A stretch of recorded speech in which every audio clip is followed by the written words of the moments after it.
Saudações, pessoas! Sejam bem-vindos a mais um episódio do Vira Casacas Podcast. O meu nome é Felipe Abal e aqui comigo está ele, Gabriel Divan. E aí, Gabriel, como é que tu tá? Cara, eu tô bem, velho. Eu tô bem. E eu tô bem, inclusive, por saber que a gente vai chegando ao final do ano e não tem essa de marcha lenta, né? Banguela, vamos baixar a velocidade e tudo mais. Como disse o querido Léo Maia, né, cara? Que ano do Vira Casacas. E como disse Felipe Abal, o pai fundador, ainda não acabou, velho.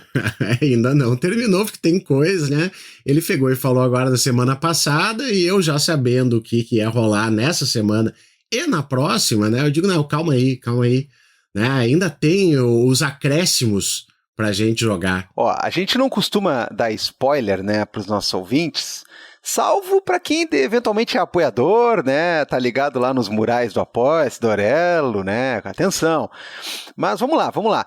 Quem ouvir esse episódio vai saber que muito em breve, digamos assim, que vai haver um episódio aparentado com esse irmão, ou talvez primo-irmão, né? É verdade. Tem coisinha muito boa vindo aí, né, que vai complementar muitas das coisas que a gente fala nesse episódio, que tá delicioso, né? Quer dizer, né, o Vira Casacas não é um podcast leve, fiquem sabendo disso. Na verdade, Felipe, delicioso seria uma palavra para a gente usar quando tem horizontalidade, quando tem vontade de construir alguma coisa legal, quando tem um olho no olho assim que é sincero e principalmente, né, quando não tem egolatria, quando não tem o uso de todo um aparelho e de toda uma questão que também é sentimental e psicológica para satisfazer interesses exclusivamente próprios. E alguns deles a gente sabe que é, inclusive, criminoso, né? Mas, enfim. Então, eu utilizaria essa outra palavra aí, né, num outro momento. A gente vai falar aqui de coisa, na verdade, que não é deliciosa, né? É delicioso, talvez, saber que o Vira Casacas tem coragem, né? E a nossa convidada tem coragem de proporcionar uma coisa dessa. É aí que eu me referi, né, cara? Que assim, ó, é daqueles episódios que o cara fica orgulhoso, né? Quando tem gente assim quietinha, tem gente que não fala, que deixa por isso mesmo, a gente vem, traz uma convidada de alto gabarito para falar sobre essas questões que precisam ser ditas, precisam ser escutadas, precisam ser debatidas, Gabriel Divan. Mas pra gente ir pro episódio, hoje vamos direto pros nossos salves aqui, cara. O que tu acha? Vamos pros salves aí. Quem merece aí vai ganhar, quem pediu vai levar. Como diria, aí tem uma série de pessoas que se encaixam, né? Porque é aquelas lendas, assim. Eu já ouvi que era o João Saldanha, eu já ouvi que era o Neném Prancha, né? Mas tem aquela história de que, como é que é? Quem pede, recebe, quem se desloca tem preferência. Olha que maravilha, né, cara? Que delícia. Olha aqui, ó, Gabriel, o Vinícius Dias Fonseca, ele pediu um salve pro amigo dele, o Matheus Bernardes, que indicou o Vira para ele em 2020. Então, grande salve pro Vinícius e pro Matheus, aí que me refiro. Indique o Vira Casacas. Indica. Vira Casacas tá aí desde 2017, proporcionando esse tipo de coisa a você, mas se começou em 2020 tá bom, se começou em 2024 tá bom, o que importa é não nos abandone, não nos deixe só. É por aí, né, cara, é sempre uma delícia, agora sim, agora é delícia de verdade, né, quando aparece alguém nas redes sociais dizendo, hoje eu indiquei o Vira Casacas aqui no grupo, e coisa assim, tipo, pô, valeu, é isso aí, né, cara, não tem publicidade paga que bata esse boca a boca. Não tem, cara, não tem, já tem salvo anotado pro patrocínio aí ou não? Porque... Pois sabe que eu pensei exatamente nele quando eu falei isso aí, cara. Olha aí, cara, grande patrô, né, que junto com o FH, o melhor FH, né, tocam regras do jogo lá, outro podcast que você deveria escutar, e o patrô falou esses dias, não, fiz uma cabeça da galera aqui, ó, no trampo aqui, mandei Vira Casacas aí por ondas telepáticas aí, tipo, como é que é, ó, Mel Zendaya na embaixada, né, ondas telepáticas que dominaram o cérebro, mas é isso, como eu falei lá, é dever do camarada, né, espalhar a boa palavra aí, como a gente espalha as regras do jogo. A Tininha também lá no Blue Sky outro dia botou um printzinho jogando coisa do Instagram do Vira no grupo de amigos do WhatsApp. Isso aí, vamos utilizar as redes aí, um grande abraço. O Leandro Caetano, ele pediu um salve pro Lúcius, eu não sei quem é o Lúcius aqui agora, e foi ele que disse, né, lá no Blue Sky, Gabriel, tu deve ter visto, que ele disse, ó, não escutem esse último episódio do Vira Casacas porque ele gera conflitos. né? Não escutem. Não escutem, não é para escutar, né? Obviamente, fazendo uma brincadeira aí. Grande abraço, meu querido, e para Lúcius. Cara, não era Lúcius que escrevia os livros lá, que o cara psicografava, né? Eu acho que não. Pra mim, Lúcius é nome de vampiro, né, cara? Tá no campo sobrenatural, de alguma maneira. E quem me mandou uma mensagem, Divan, foi o nosso amigo Thiago de Lima Castro, do Tia Nix Podcast, lembra? Opa! Ele lançou um livro chamado Descartes, Diálogos Musicais. É um livro extremamente interessante. Parabéns pro nosso amigo Thiago. E claro, tá de grátis, então entrem ali nas redes, só procurar ali, ó, Thiago de Lima Castro, que tem o livro dele, muito bacana. É isso aí, cara, tu tem que fazer a propaganda da galera que é forte, tu dá uma alavanca para as pessoas, né, e elas mudam o mundo, né, que tal? Olha só, cara, que beleza. De minha parte era isso aí, Gabriel, né, nós temos aqui os nossos salves para os nossos ouvintes, para quem compartilha, para quem nos apoia, né, tudo isso aí. Agora nessa época de Natal, Gabriel Divan, olha que delícia, né? Lembrando que dia 25 tem Natal do Abal. O Natal que interessa é o Natal do Abal, tá?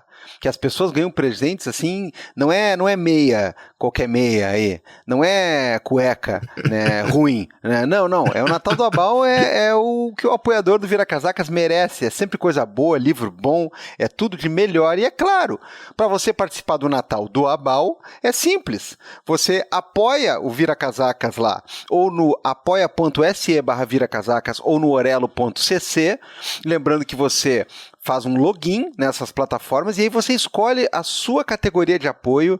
A gente recomenda e pede R$5 mensais, mas se você quiser dar 6 ou 7 ou 14 ou 29, né? Tanto faz, tá ótimo. Mas R$5 mensais, e aí você é da turma que apoia. Apoia não só fazendo esse apoio essencial aí que a Tininha, que o Patrô fazem aí, que é espalhar Vira Casacas, que é nos curtir, comentar, fazer com que a gente ganhe estrelinha aí nas avaliações dos streamings e das plataformas onde a gente está em todas gratuitamente. Você colabora para o barco continuar de pé, para a gente continuar pagando as contas direitinho, não nos tornarmos inadimplentes, né? Para os profissionais que trabalham com a gente receber o seu dinheirinho honesto e suado também.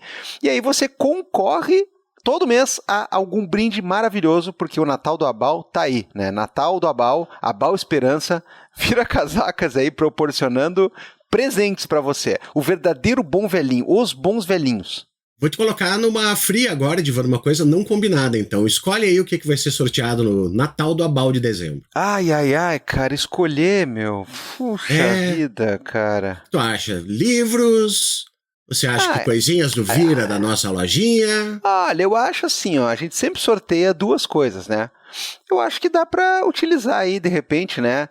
Uma camiseta da nossa estirpe aí, da nossa grife, somada a alguma coisinha, assim, uma caneca, uma camiseta para um e uma ecobag, uma camiseta para outro. Que tal? Boa, aí sim, aí vamos estourar o orçamento, apoia o Vira Casacas. Mas se o Gabriel falou, tá falado.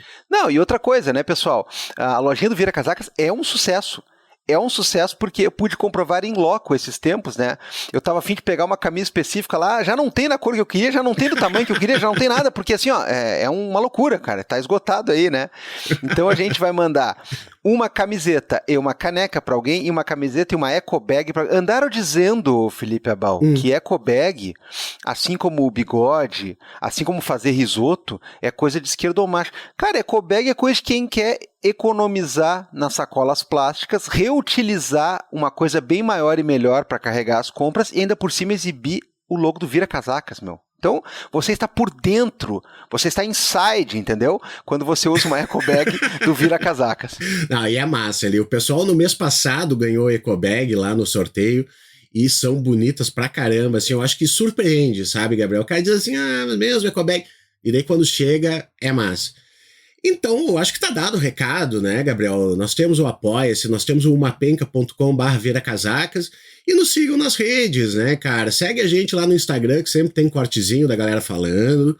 Segue a gente no YouTube também, né, que volta e meia acontece essas coisas meio mágicas, né? Pontinho diz assim, quero fazer uma live a respeito de tal coisa. Pô, já segue lá, né? Ativa o sininho, todas essas coisas aí, porque você pode ser surpreendido em qualquer uma das redes. E não, A gente não larga a mesma coisa em todas. Claro que não. Claro que não. Ou segue todas, ou tu vai ficar de fora. É isso aí. Vamos para o nosso episódio aí, porque o assunto é forte, é polêmico e precisa ser abordado, né, da maneira que foi, né? Com um peito aberto, cara, com voz ativa. É isso daí. Vamos lá. Gabriel Divan. Estamos aqui, né, e a nossa mensagem aquela, né, aquele nosso grito de esperança que vem na forma do adágio de que o Vira Casacas não é um podcast leve, hoje vai ser vivenciado, né, de uma maneira bastante sanguínea, digamos assim, Felipe Abal. E todo mundo, né, esperando, ritmo de Natal, deve ser um negócio tranquilo. Não, meu amigo, não. Aqui não tem esse tipo de coisa, assim. Mentira. Semana que vem tem. Semana que vem vai ser mais tranquilo, juro. A gente jura, mas enquanto isso, tem coisa que a gente não pode deixar de conversar, tem coisa que a gente não pode deixar de abordar, e é justamente para isso que estamos aqui hoje. Estamos muitíssimo bem acompanhados. Estreia no Vira Casacas, hein? Estreia. É sempre bacana, né? A gente vai misturando, gente que já passou, gente nova, e é isso aí, né, cara? É uma delícia. Vamos apresentar, então, né, Gabriel Divan? Então, nós estamos aqui com Letícia Crois. Letícia, muito obrigado por ter topado o nosso convite, né, ter tirado um tempo para falar aqui conosco, um assunto, né, que não é leve, não é agradável, não é aquela coisa que a gente gostaria de estar trocando ideia, mas enfim, é necessário, é um trabalho sujo, né, e alguém tem que fazer. Então, obrigado de novo. E, por favor, né, dá aquele oi pra galera, se apresenta ali, diz de onde é que veio, o que que faz. Não precisa ser currículo Lattes, que a gente já tá cansado. Eu achei tão engraçado, assim, o Fabrício Pontinho outro dia pegou e falou: porque tá terminando o quadriênio e a gente tá ficando maluco. E daí teve um pessoal nos comentários dizendo assim: o que que é quadriênio? Eu digo, você não precisa saber. Não sabendo é melhor, sabe? Assim, que felicidade você não saber o que é um quadriênio. Enfim, Letícia, como é que tá o final de quadriênio? Tá tudo certo? Tá tranquilo, né? Feliz é aquele que não precisa se preocupar com quadriênio. O nosso ofício não nos permite ser tão felizes, né? Somos professores aqui, então nossa preocupação se mantém para esse momento. Mas eu, né, atualmente sou professora substituta da Universidade Federal do Paraná, de Direito Constitucional e Teoria do Estado, e fui professora substituta também da UFMG de Teoria do Estado. Estou aí nesse circuito há algum tempo já, fiz meu doutorado aqui na UFPR também, então chega de currículo Lattes, né, mas acho que já dá uma ideia aí da minha trajetória e dos lugares, né, por onde eu acabei caminhando nesses últimos anos. E é um prazer estar aqui, né? Deixa eu só agradecer primeiro, porque a gente se distrai falando da CAPES aqui e acaba esquecendo o mais importante, né? Muito obrigada pelo convite, é uma alegria estar com vocês, apesar de que a gente vai falar sobre um tema espinhoso, mas eu fico muito feliz porque é um podcast de referência, né? Vocês são pessoas que não só são conceituadas no campo, que é importante também, mas entre as pessoas que eu admiro, todo mundo escuta. Então isso diz muito, né, sobre quem vocês são e sobre o trabalho que vocês estão construindo aqui. Acho isso a parte mais importante do que a gente vai fazer hoje, é poder também dialogar sobre um tema difícil, mas que precisa ser falado, e com pessoas que estão dispostas, né, a dialogar sobre isso. É muito importante.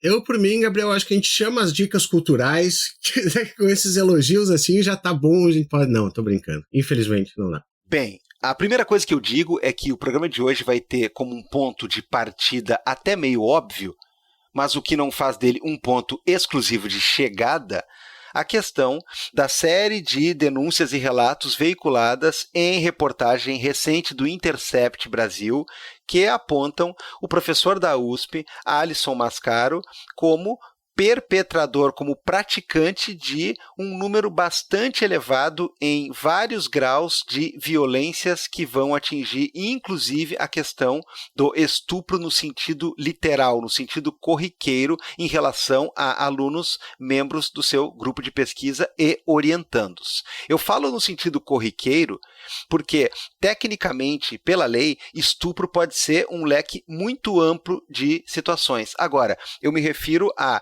relatos que estão descrevendo situações de relação sexual forçada, mediante uso de compleição física e ou de ameaça. Relação sexual no sentido que todo mundo compreende, no sentido mais gráfico e triste possível num caso como esse, mas não deixando escapar uma série de outros atos que, tendo ou não tendo cunho sexual, caracterizam violências das mais variadas ordens. Então a gente quer conversar aqui hoje não sobre o caso em si, mas usar também o caso, porque, não sei se posso ou não dar spoiler, mas a questão das reportagens, a questão do que o Intercept trabalhou em cima desse caso, vão ser alvo de um outro vira-casacas que logo em breve vai estar disponível. Então eu não quero dizer que a gente vai se centrar no caso, mas é óbvio que nós vamos tomar pela mão um caso e nós vamos seguir a trilha desse tipo de questão para trabalhar um problema que é muito maior, muito mais generalizado, muito mais visível, principalmente em ambiente universitário, principalmente em ambiente de pós-graduação, que, aliás, é o caso de ser frequentado por nós três aqui, que estamos aqui hoje. Dessa maneira, o nosso programa vai trabalhar com reflexões e com relatos que, para algumas pessoas, podem ser desagradáveis, podem ser traumatizantes, por um lado, podem ser desconfortáveis, por outro, mas o fato é que a gente precisa falar a respeito da questão de que não é quando um caso chega no limite de um estupro, no sentido literal, que ele precisa necessariamente ser tratado como uma espécie de ponto fora da curva, porque não, minhas amigas, meus amigos, essa curva passa por tangentes muito próximas a isso a todo momento. É uma série muito maior, é uma gama muito mais abrangente de assédios, de desconfortos, de agressões, de violências que vão ter em situações como essa uma espécie triste e apavorante de topo ou, talvez, de fundo do poço, mas que estão ligadas a uma série de contextos que são corriqueiros e, para não dizer mais, são normalizados nesses ambientes. Então, não vamos aqui só falar de estupros, só falar de violência literal e gráfica.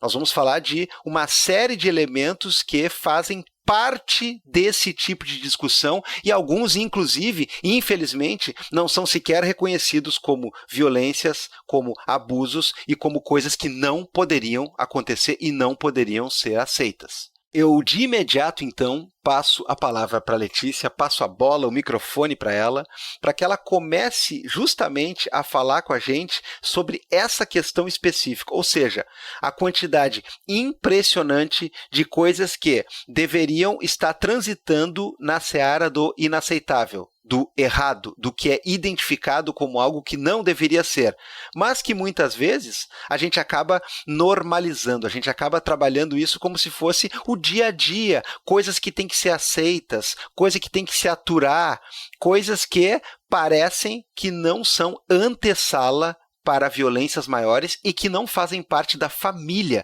dessas violências maiores que nos chamam a atenção quando atingem certos patamares. Letícia, o que tu nos conta inicialmente sobre isso? Eu acho que a primeira coisa que a gente tem que entender, né, isso, quando o Gabriel me fez o convite, a primeira coisa que eu falei foi, a gente tem que lembrar que tudo é sobre sexo, menos sexo, sexo é sobre poder, e universidades são ambientes de poder. E por isso elas fermentam, vamos dizer assim, relações desse tipo, né? Não só relações desse tipo entre professores e alunos, mas muitas vezes até mesmo entre colegas, né? A gente viu aí caso de assédio entre colegas professores na UNB, né? É uma situação que também foi passado pano, né? Uma situação em que a sindicância conclui uma coisa e a direção opta por outra, o que a reitoria, né, opta por outra, em que a gente consegue ver que existe um pacto narcísico, né, entre homens, principalmente brancos, e como a gente costuma brincar, nada contra, tenho amigos que são, né, é o pai, tenho o irmão, não é sobre a gente... eu sei que o programa anterior foi sobre identitarismos, né? Então, os identitários, homens brancos, perdoem, né, por a gente estar falando assim, mas a verdade é que, dentro desses espaços universitários, muitas vezes há um silêncio eloquente sobre situações de abuso, de assédio sexual, de assédio moral também, né? Eles estão muito próximos, em muitos momentos um assédio ele deriva de uma coisa para outra, né? Ele pode iniciar como uma tentativa de assédio sexual e, diante da negativa, se tornar um assédio moral insustentável, e o inverso também é verdadeiro.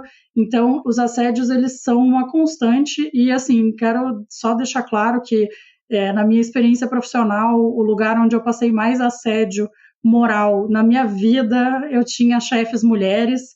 Então, também esclarecer que eu não acho que isso é uma exclusividade de homens.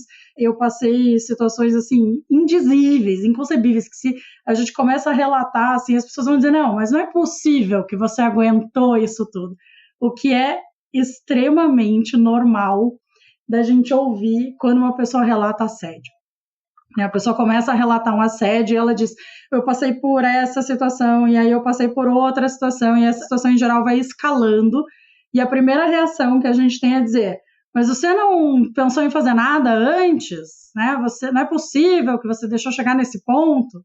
E aí falta a compreensão de que uma pessoa que está sofrendo assédio, ela já está se sentindo numa posição desprivilegiada, uma posição de inferioridade em algum aspecto, seja uma inferioridade financeira, né? No meu caso era um emprego. E eu achava que era isso aí, que tinha que engolir sapo, eu só estava engolindo sapo. Por muito tempo eu dizia isso para mim mesma. Tem que engolir sapo, né? Porque esse emprego é bom, então eu tenho que tolerar. E esse emprego, assim, nem era numa universidade, tá? Só para deixar esse ponto, né? Esse que eu sofri assédio moral nem era universidade, né? Não era um emprego universitário. Mas eu pensava assim, não, mas é um emprego bom, é uma boa oportunidade, né? É um caminho de crescimento, então eu tenho que tolerar esse tipo de investida e ficar de boa. Até um ponto que eu estourei. Eu estourei e falei, não dá mais. Mas o que é comum nessas situações de assédio moral e aí de assédio sexual, né, numa outra vertente? É que a pessoa que está nessa posição, às vezes ela demora para perceber que a situação é uma situação de assédio.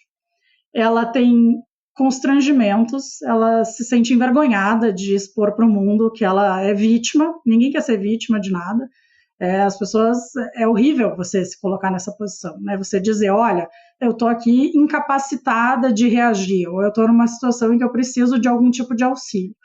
E quando a gente fala de um ambiente universitário, acho que tem algumas camadas a mais nessas relações, que tem a ver tanto com a posição de hierarquia que existe entre um professor e um aluno ou uma aluna. E eu já vou dizer por que eu falo o professor, né? Eu fiquei pensando, depois que a gente combinou, marcou, né? Fiquei pensando em quantas pessoas eu conheço, quantos casais eu conheço que se formaram dentro da estrutura universitária, né? Então, vamos dizer, eu sou casada com o Diego, a gente fez faculdade junto, ele não falava comigo na faculdade, que ele dizia que eu era metida, vocês acreditam? Mas depois, anos depois, a gente começou a sair e tal, e somos casados. Não estou falando de relações como a minha, né? Estou pensando em relação entre um homem, enfim, uma pessoa que era professor ou professora, e alunos e alunas, né? E eu fiquei pensando em quantas eu conhecia em que a mulher era professora. E eu lembrei de uma que, de fato, a mulher era professora e o homem era o aluno. E, enfim, eles se conheceram, né, no decurso ali da graduação dele e noivaram, casaram, estão juntos até hoje, têm filhos. Mas quantas eu conheço que foram formadas com o homem sendo o professor e a mulher ou outros homens sendo os alunos? E aí eu lembrei de dezenas, né? Tanto relações mais duradouras, quanto relações mais curtas, quanto relações que foram simplesmente têm filhos juntos e não deu em mais nada. Mas existe uma camada extra aí na relação universitária, tanto durante a graduação, para a gente pensar, né, nessa situação específica que foi relatada por tantas pessoas ali em relação ao Alisson Mascaro e em relação a outras pessoas nessa mesma circunstância também, que há um receio da pessoa que é graduanda de que algo aconteça com a graduação dela, e é um receio legítimo, né? Mas eu acho que tem uma camada ainda mais perversa quando a gente pensa na pós-graduação.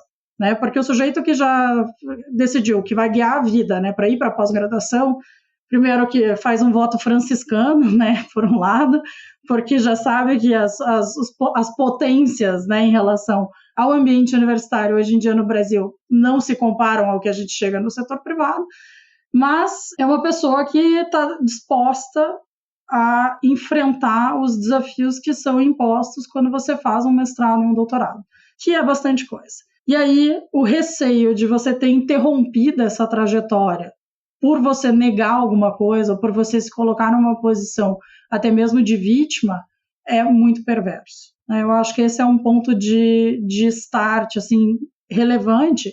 Não é só uma questão do constrangimento pessoal, não é só uma questão da proteção do próprio corpo, né, em relação a não querer uma investida, é muito mais do que isso. É você imaginar que o teu nome, a tua carreira, tudo aquilo que você trabalhou, né, os frutos desse teu trabalho, as tuas pesquisas, os resultados que você obteve, todo esse trabalho não remunerado que a gente tem dentro da academia, né, de você projetar eventos, de você se doar, se colocar nesses eventos, de você trabalhar aí na pesquisa quadrienal da CAPES, botar coisa no sistema, né, para ser avaliado.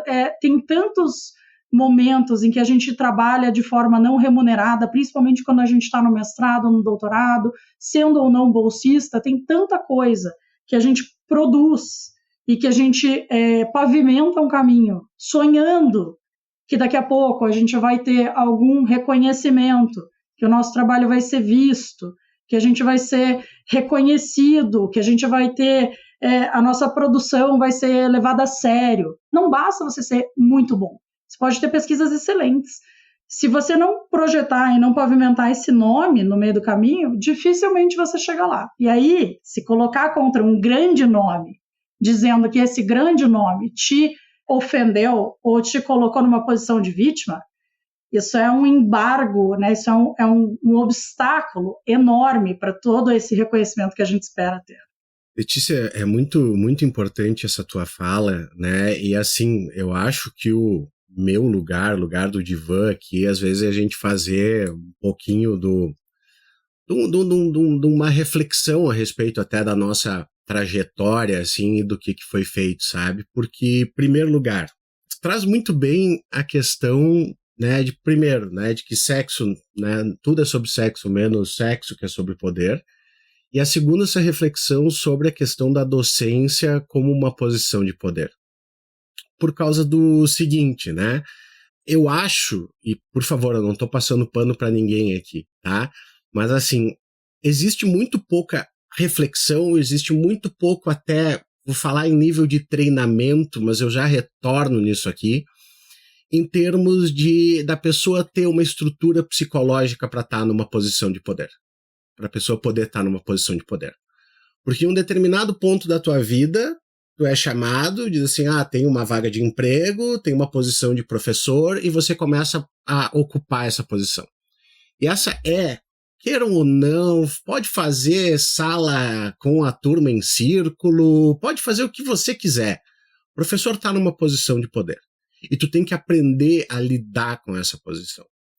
Principalmente, né, e aqui não é no sentido assim, vou botar num panorama um pouquinho mais baixo. Às vezes quando o cara entra, o cara diz assim, eu vou ser o professor fodão. E eu vou botar gente em exame, e eu vou rodar, e o aluno é não sei o quê, e eu é que estou fazendo tudo, e o aluno não faz...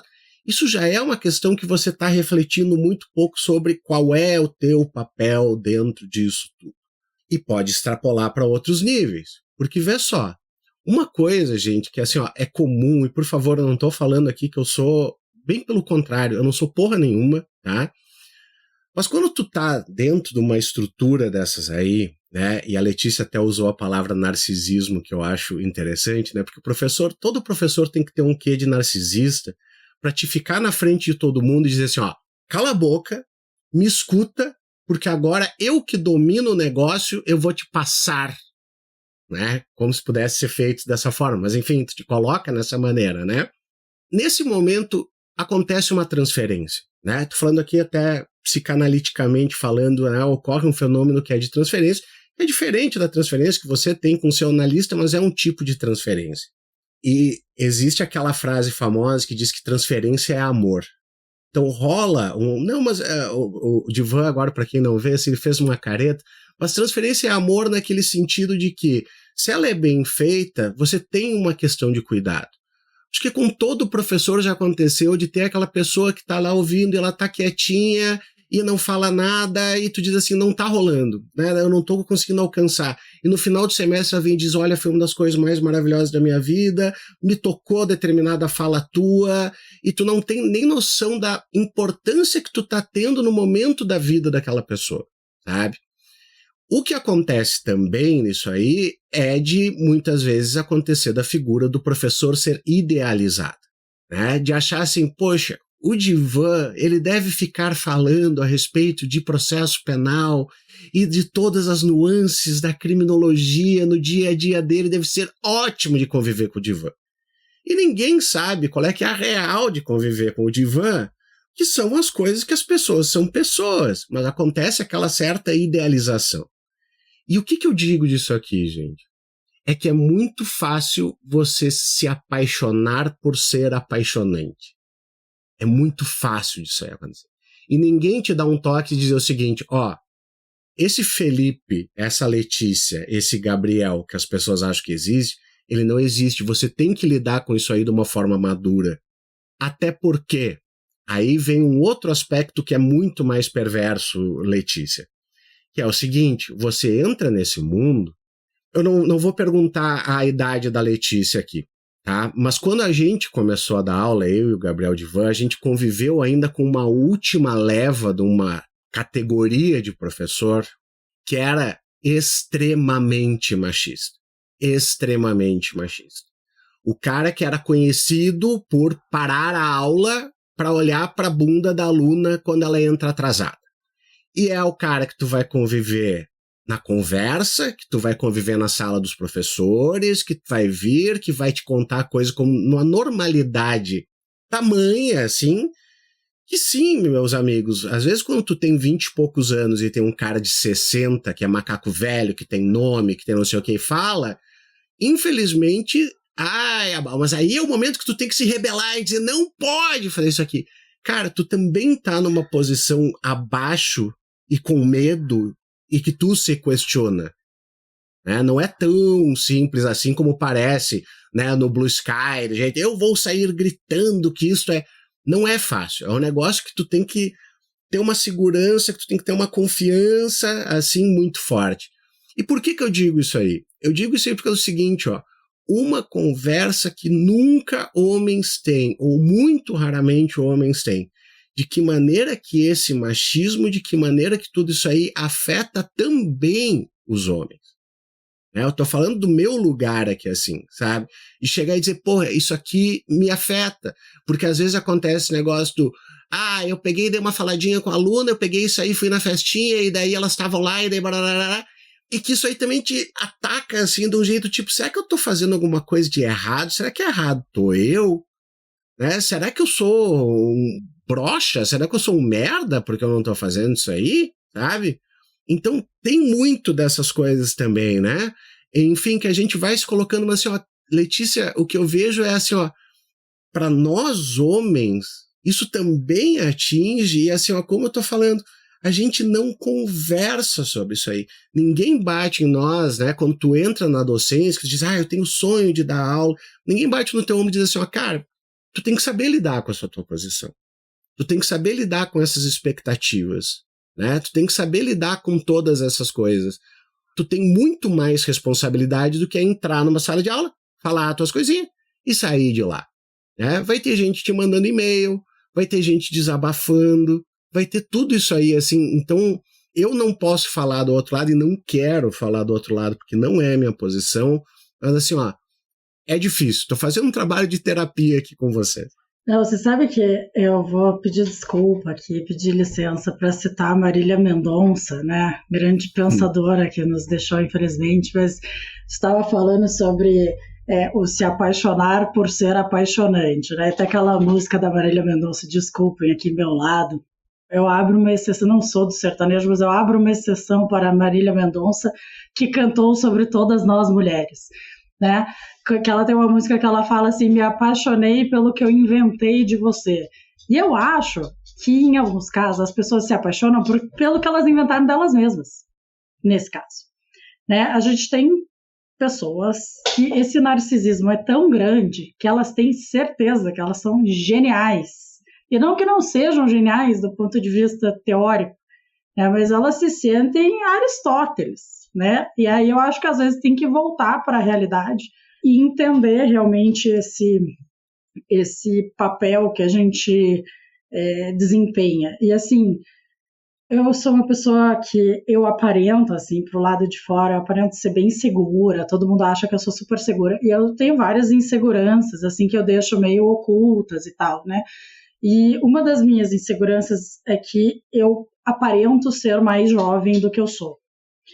E eu não sou uma pessoa que se veste socialmente, eu sou uma pessoa mais boho chique, tá? Para quem gosta de moda, esse é meu estilo. Eu sou uma pessoa mais esportiva, assim, né? Na minha vida cotidiana, eu não uso roupa social, não uso salto, que são elementos, são símbolos para as mulheres de tanto da idade quanto da posição que a gente ocupa socialmente. O que me coloca numa posição desprivilegiada quando eu vou dar aula. Então, para mim, ao contrário do que eu imagino que aconteça para vocês, o que é muito comum na minha vida é eu chegar numa sala de aula, no primeiro dia, vamos dizer assim, me posicionar para dar aula e ouvir, nossa, achei que você era aluna. Né? Então, isso já aconteceu tantas vezes na minha vida. Algumas vezes, quando vem dos alunos, eu levo na brincadeira e tal. Eu tive uma situação em que, por um ano, mais ou menos, um colega, que eu não preciso dizer que era homem, mas, né, obviamente que era, me tratou como se eu não fosse professora. A gente trocava de sala. Então, ele dava aula em uma turma, eu dava na outra, e daí depois invertia as turmas. Então, ele me via toda semana. E toda semana ele fazia comentários do tipo, ai, desculpa, não vi que você está aí, é que você se confunde com as alunas. Entrava na sala e dizia, tem algum professor aqui? Até o ponto em que eu estava com um pacote de provas na mão, indo aplicar a prova, e ele olhou para mim e perguntou de que matéria eu estava indo aplicar a prova. Como se eu fosse a monitora da disciplina. E aí eu fiz uma cara de absurdo, assim, né? Naquele mesmo dia, né, um alinhamento de planetas fez com que o diretor da faculdade demonstrasse uma amizade comigo na frente desse cara. Isso nunca mais se repetiu. Porque foi aquele momento em que um homem me validou na frente dele. Logo, a partir daquele momento, eu era digna de respeito e reconhecimento como, né, uma igual. Mas esse reconhecimento não veio da minha posição como uma igual. Eu fui desmerecida até onde deu. E aí, no momento em que uma pessoa que estava acima dele, né, um poder maior que o dele se manifestou, ele foi obrigado, né, a me colocar num patamar um pouco mais, né, nem era de igualdade, era simplesmente de não me tratar como se eu fosse uma pessoa de segunda categoria.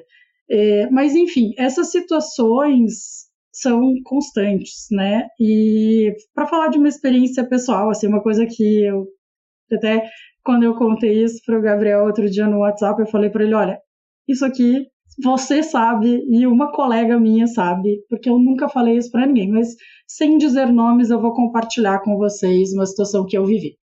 Vivi uma situação em que um colega me ofereceu carona e eu aceitei. Foi uma confraternização, pessoas, né, várias da instituição estavam lá e ele perguntou se eu queria carona e eu estava sem outro meio para ir para casa, aceitei.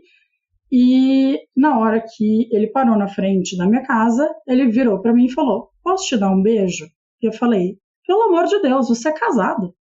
Mas se liga, nada a ver. Não foi para isso que eu aceitei tua carona. Eu aceitei carona porque eu precisava chegar na minha casa. Mas, né, vamos manter essa situação aqui com respeito, desci do carro e tal. E aí, se abateu sobre mim um medo imenso. Eu sofri no primeiro momento por achar que ele ia falar que eu dei em cima. Isso me deu um desespero. Ficava pensando, o que vão falar? Vou achar que eu fiz alguma coisa. E aquilo me consumia. Eu tive medo do que ele poderia fazer contra mim dentro da instituição. Tive muito medo. E o meu último medo era o medo de falar. Porque eu tinha um medo de dizer para alguém que isso tinha acontecido. E a pessoa dizer para mim, ué, mas não aconteceu nada. Você desceu do carro e não aconteceu nada. Então por que você está se queixando? Isso não é assédio. Né? Isso enfim, são 2 adultos. E você que se colocou nessa posição. Se você não queria nada, por que você foi aceitar carona? Né? Aquela coisa de culpar a vítima. E ainda diminuir a situação justamente por eu ter conseguido evitar que aquilo crescesse, vamos dizer assim, porque isso foi um assédio, né? O fato de não ter acontecido nada, porque eu tive condições de me posicionar e de dizer não, isso é um absurdo, nada a ver, não faz com que isso não seja um assédio. Mas eu tive muito medo. Eu vivi meses de sofrimento. E a única vez que eu consegui conversar sobre isso com uma colega minha, que era funcionária dessa mesma instituição, foi quando ela veio me dizer que ela sofria assédio moral dessa pessoa.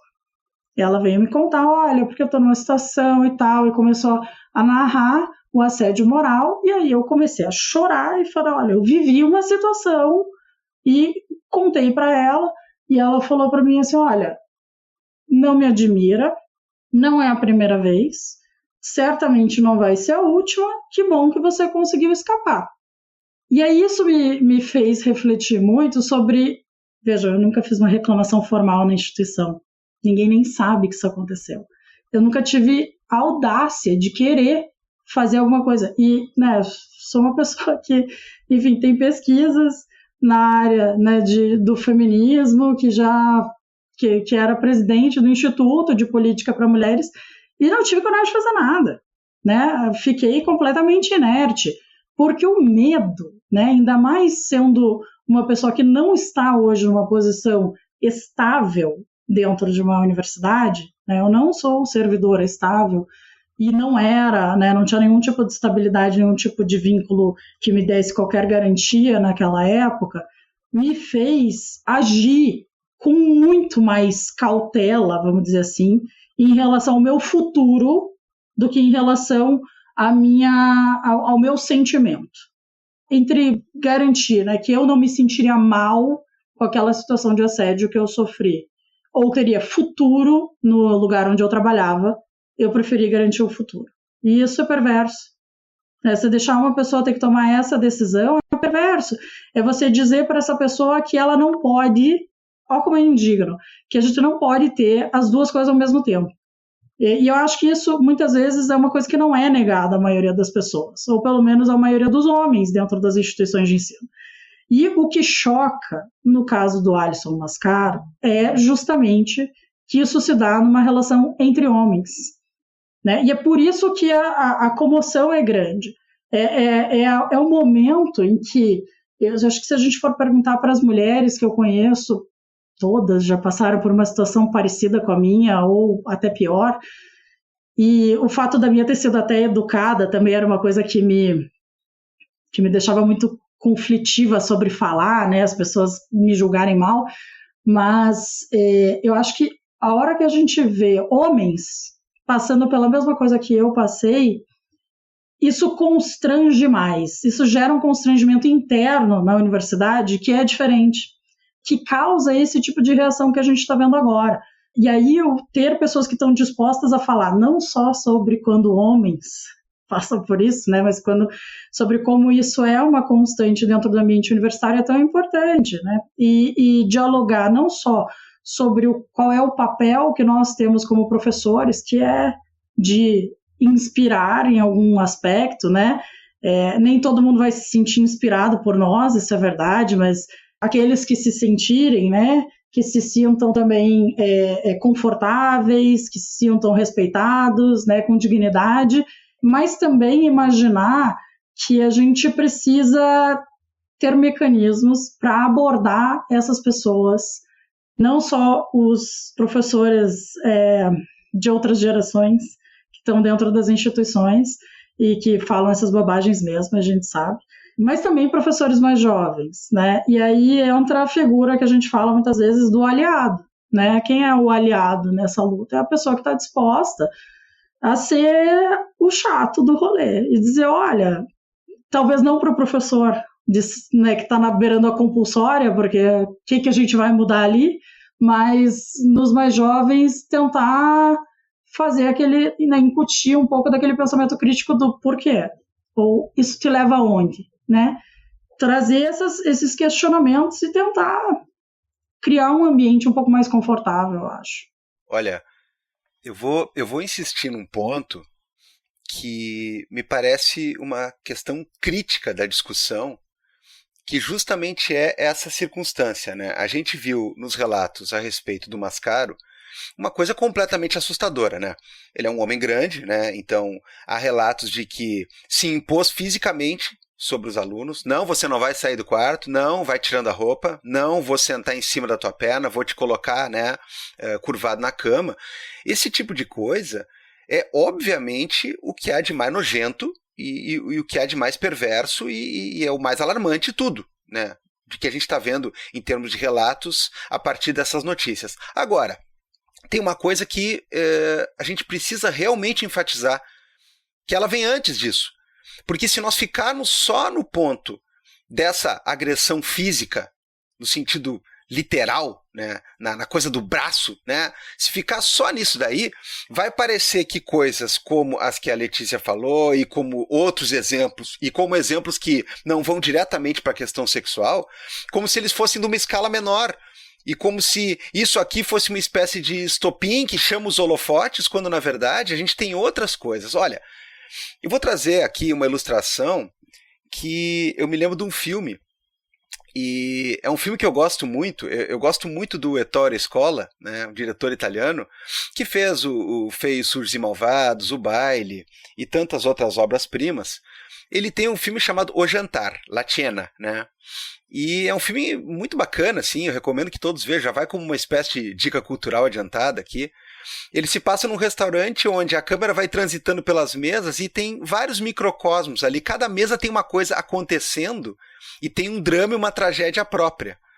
E aí, me parece que a esquete mais interessante do filme é uma quando entra uma menina bem nova do lado de um coroa e ela está perdidamente apaixonada por ele e agarrada nele e dizendo que ele é lindo. Tem um cara ali que é parecido com ele, mas não é tão lindo como ele. E assim, ó, não é exatamente um coroa muito bonito, tá? Mas o fato é, a relação deles é o seguinte: ele é o professor magistral, o gênio da filosofia dela, e ela é uma novinha encantada com o cara. E aí, lá pelas tantas, acontece um negócio que é assim, ó, é digno de nota, quando ela pega e diz assim: e então esse nosso amor, né, essa nossa relação que transcende não sei do que vai durar, que a gente não sei o que, você, como é que fica a história? Porque ontem eu contei pro meu namorado que a gente vai acabar porque eu e você estamos juntos e a gente se ama verdadeiramente e tal. E você, contou pra sua mulher? Aí o cara assim, não, eu não contei porque... Aí ele inventa uma lorota lá e a menina diz assim, ótimo, porque quem vai contar e quem eu acho que deve contar, na verdade, sou eu. Então eu elaborei uma carta aqui para ela e eu quero mostrar para ti, para a gente ler juntos para ela, porque com certeza ela vai entender. Afinal, eu uso dos seus princípios aqui, e inclusive eu cito essa parte que o senhor menciona sobre a questão do direito à felicidade na Constituição Americana, de Jefferson e não sei o quê.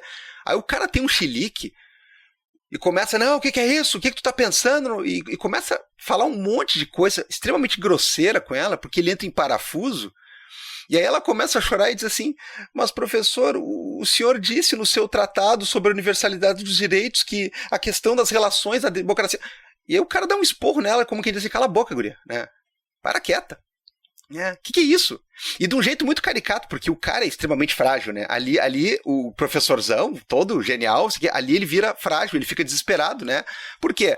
Um mini arranhãozinho num pouquinho de establishment onde ele tá sentado em cima já é suficiente para destabilizar o cara. Quer dizer, vamos colocar né, em linhas bem diretas aqui.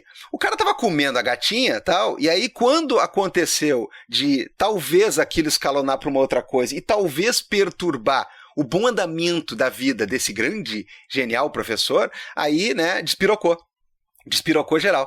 E aí eu fico pensando justamente nisso, o quanto de cara que tem que passa a vida toda enganando.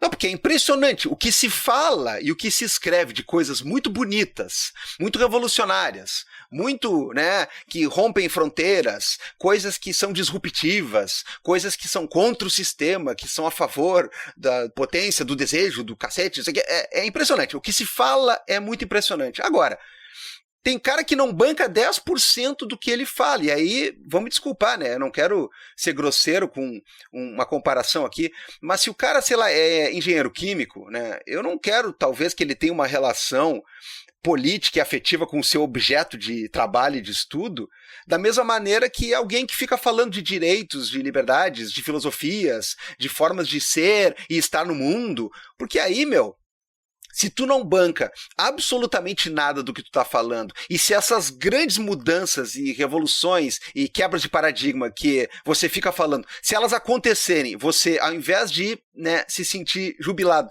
você vai se cagar todo, você vai se apavorar, você vai dizer, não, pelo amor de Deus, fica aqui no conforto onde eu tô, então você é um idiota, meu. Você é um idiota.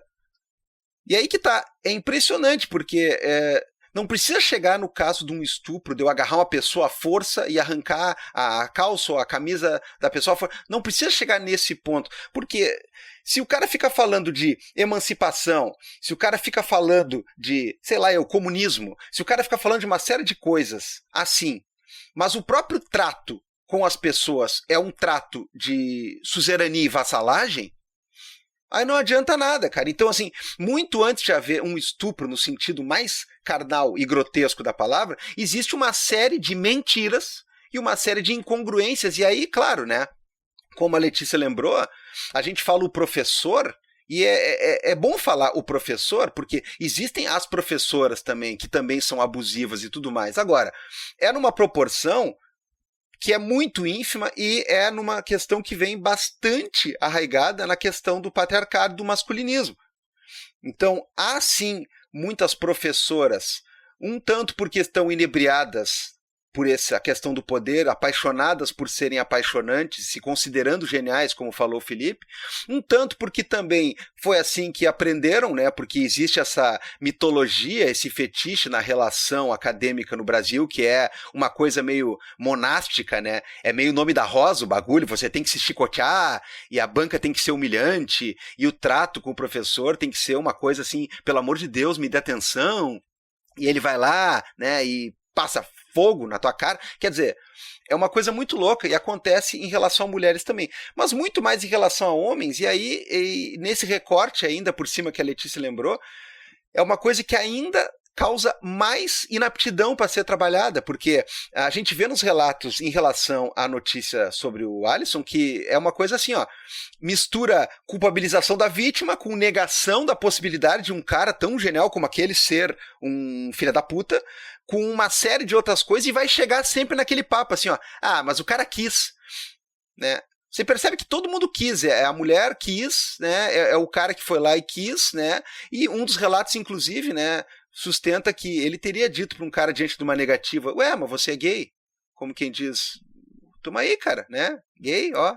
Então, assim, é muito maluco, cara. É muito maluco porque a gente não pode ficar só falando de estupro quando tem um mundo inteiro, tem uma construção inteira, tem uma escadaria inteira que leva a chegar esse estupro no sentido literal. Tem outros tipos de estupros e outros tipos de perversidades que vão acontecendo, e nela sempre reside, ou quase sempre reside, entre outras coisas, um cara que quer que você acredite, né, que ele é o máximo, né, e o cara não banca 1% da porra que ele fala. Porque quando tem aquele tipo de assédio no sentido de eu te promovo aqui no teu cargo, se você vier aqui comigo, eu te dou não sei o quê, eu te coloco em tal posição, ou eu deixo de barrar, ou eu deixo de prejudicar a você, isso aí é muito, muito escroto e muito perverso. Mas isso aí parece propina, né? Parece uma corrupção no sentido de o cara saber que tá jogando sujo e saber que tá usando o seu poder. Agora, tem cara que ou não sabe, ou inclusive é tão dissimulado que finge que não sabe. O cara está indo contra absolutamente tudo que ele fala e escreve para encantar menininhas e garotinhos. E aí, quando é defrontado com uma coisa como essa, aí a porca torce o rabo. Então é um negócio muito maluco, assim, ó. Sei lá, cara, é de se exigir o mínimo que uma pessoa que fala sobre tantas coisas empoderadoras e bonitas, que ela pratique isso também. Como é que essas pessoas vivem? Como é que as pessoas tratam as outras? Como é que essas pessoas caminham por aí na rua? Onde é que elas andam? Isso é uma coisa, meus amigos, que eu cada vez mais quero saber. Quando eu olho para alguém, assim, olha o grande, olha o ilustrado, olha o magnífico fulano. Beleza, onde é que esse cara anda? Como é que ele dá bom dia? Como é que ele lida? Né? Como é que é isso aí? Né? Qual é? Eu acho que nesse ponto a gente tem que se perguntar se nós também não idealizamos demais essas pessoas. Porque existe uma constante, né, quando essas coisas acontecem, principalmente com pessoas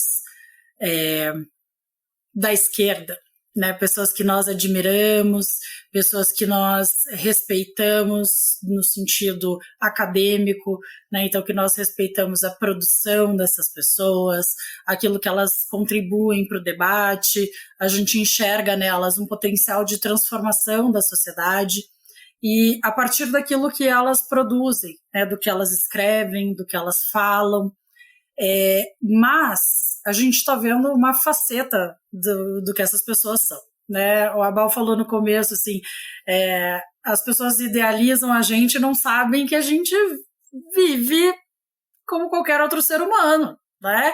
Que você acorda, tem que escovar os dentes, né? Senão a situação é precária, que você vai ter dias que está de mau humor, porque nós somos pessoas, e como pessoas nós somos falíveis. E o primeiro passo para nós, eu acredito, seja desmistificar essas pessoas. Elas não são seres mitológicos. Elas são seres humanos, tal qual cada um de nós aqui, e por isso elas são falíveis, né? Eu não estou dizendo que elas têm o direito de falhar. Não é isso que eu quero dizer. Não que as pessoas não tenham o direito de falhar, eu acho que a gente falha constantemente, né? Enquanto vocês falavam, eu fiquei pensando nas minhas relações com os meus alunos. Eu tenho muito uma relação de eu sou boazinha demais, né? Para mim, assim, eu me solidarizo com os meus alunos. Eu sou aquela pessoa que pensa assim, ai, coitado, mas ele tem uma situação familiar tão difícil, vou dar aqui um meio ponto a mais para ver se ajudo, o que não me faz melhor. Isso é uma falha minha, né? Eu reconheço isso.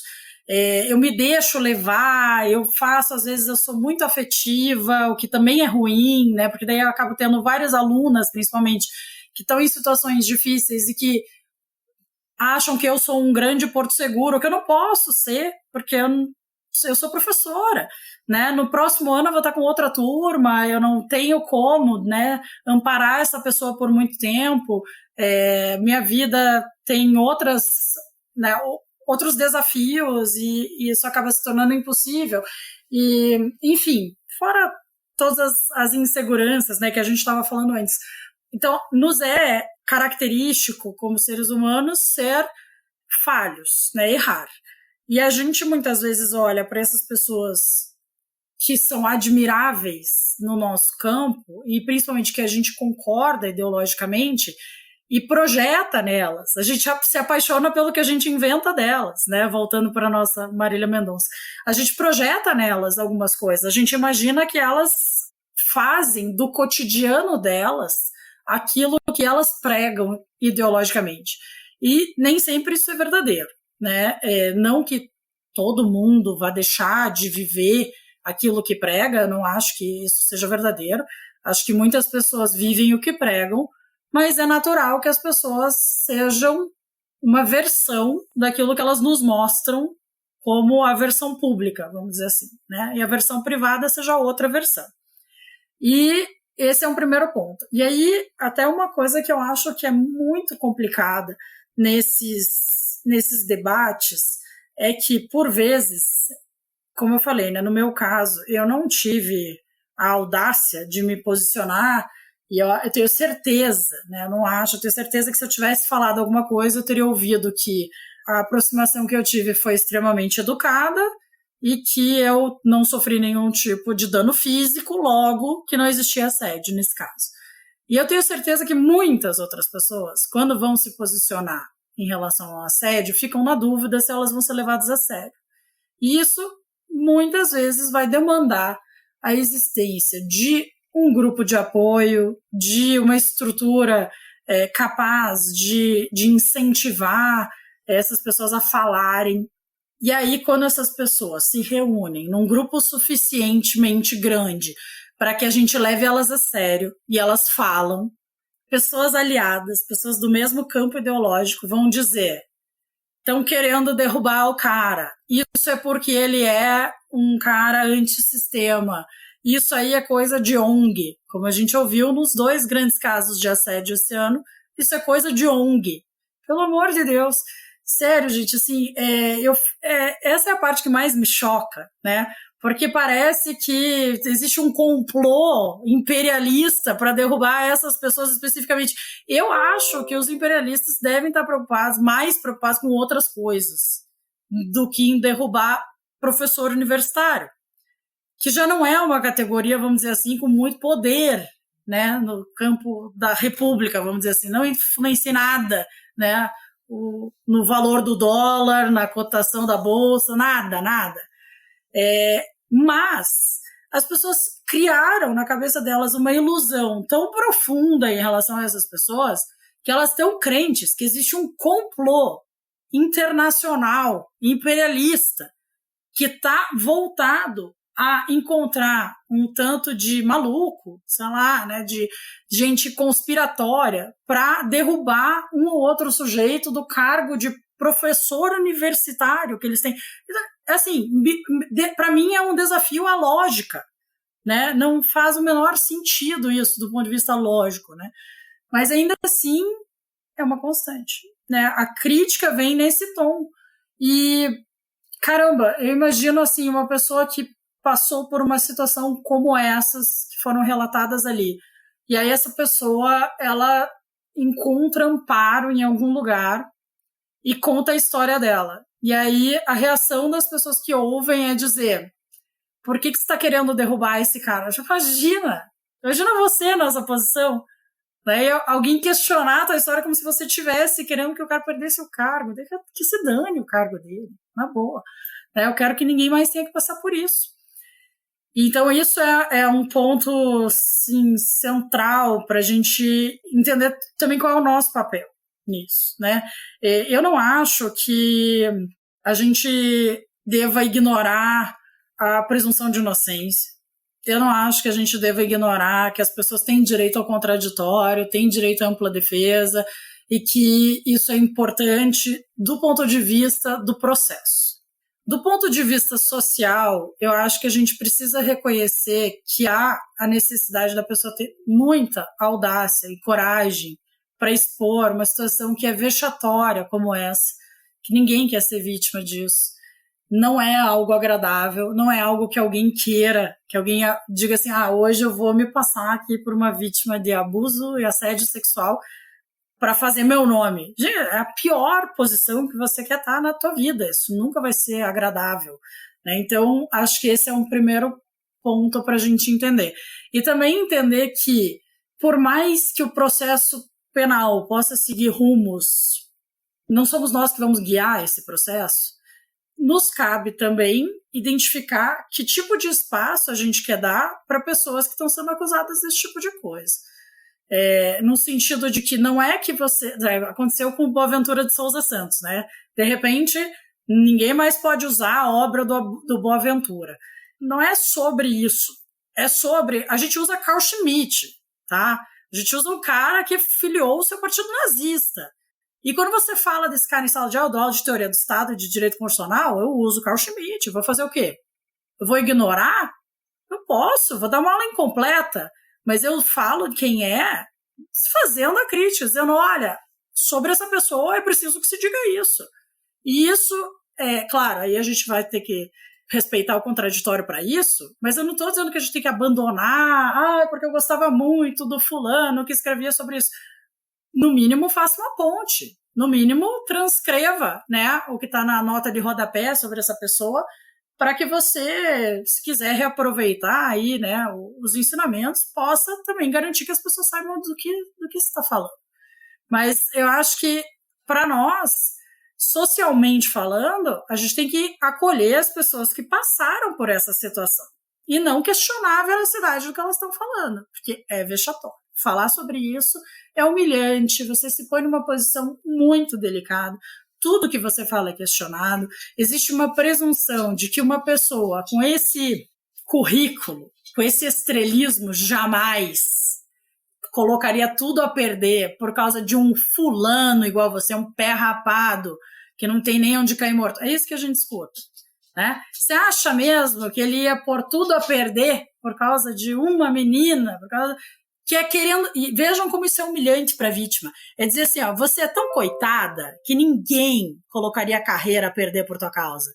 É uma revitimização da pessoa. Você está dizendo assim, nossa, você é tão ninguém, você acha mesmo que alguém ia fazer isso por tua causa?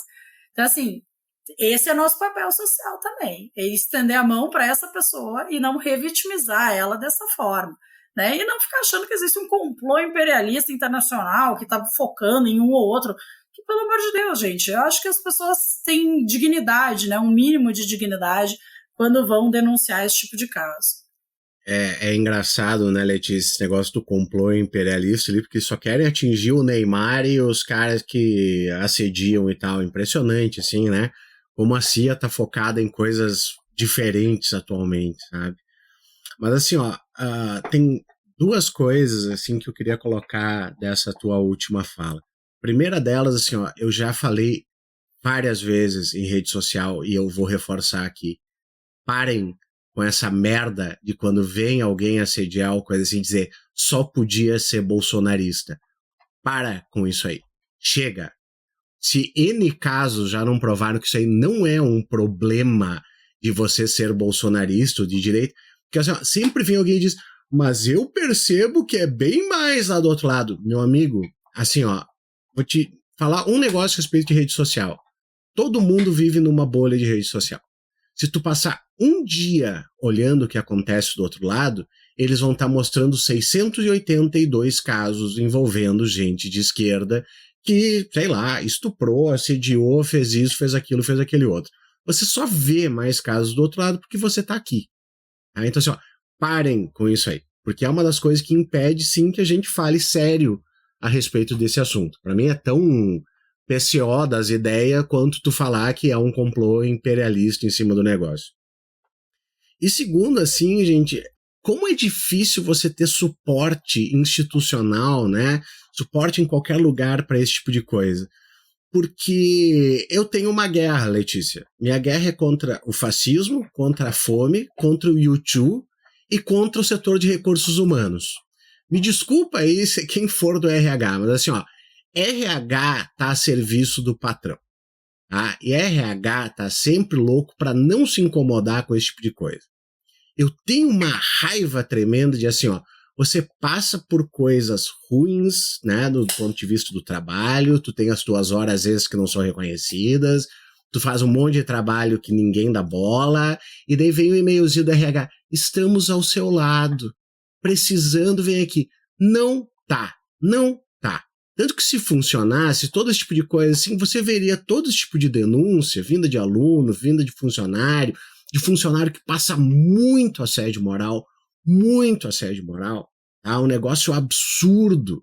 E são microagressões que vão vindo todos os dias e agressões grandes que vão vindo, que aí vem a outra coisa que eu tenho raiva do RH. Eu tenho uma raiva profunda do RH, mas que é assim, sabe o que a gente tem que fazer? Um curso a respeito de assédio moral e assédio sexual. Tu acha que o cara que tá praticando isso aí, o problema dele é que ele não sabe que não dá? Esse é o problema. A gente está buscando uma iluminação através da educação, que se tu chegar para ele e dizer assim, olha, você botar uma carga excessiva em cima dos teus funcionários e depois chamar eles de merda porque eles não conseguem fazer, ele achava que dava, e daí vai vir o cursinho de 4 horas com não sei quem, e daí vai iluminar ele e vai dizer, nossa, como eu estava equivocado. Não, esse cara, me parece, Letícia, né, do que tu tá falando ali, ele é o cara que tem uma certeza absoluta de que não vai acontecer nada com ele. Ele sabe muito bem o que ele está fazendo, só que ele diz assim, bom, esse lugar que eu estou, a Universidade X onde eu estou, a Faculdade X onde eu estou, depende muito do meu nome. Então é óbvio que nada vai acontecer. É muito melhor perder um aluno, perder uma aluna, perder um funcionário, do que eu. Esse cara tem uma certeza absoluta de que nada vai acontecer. Né? A gente viu também, né, não foi citado, mas o que aconteceu com o Silvio Almeida. Esse cara está falando com outras mulheres que estão também em cargos elevados, para te ver como não é um negócio, né?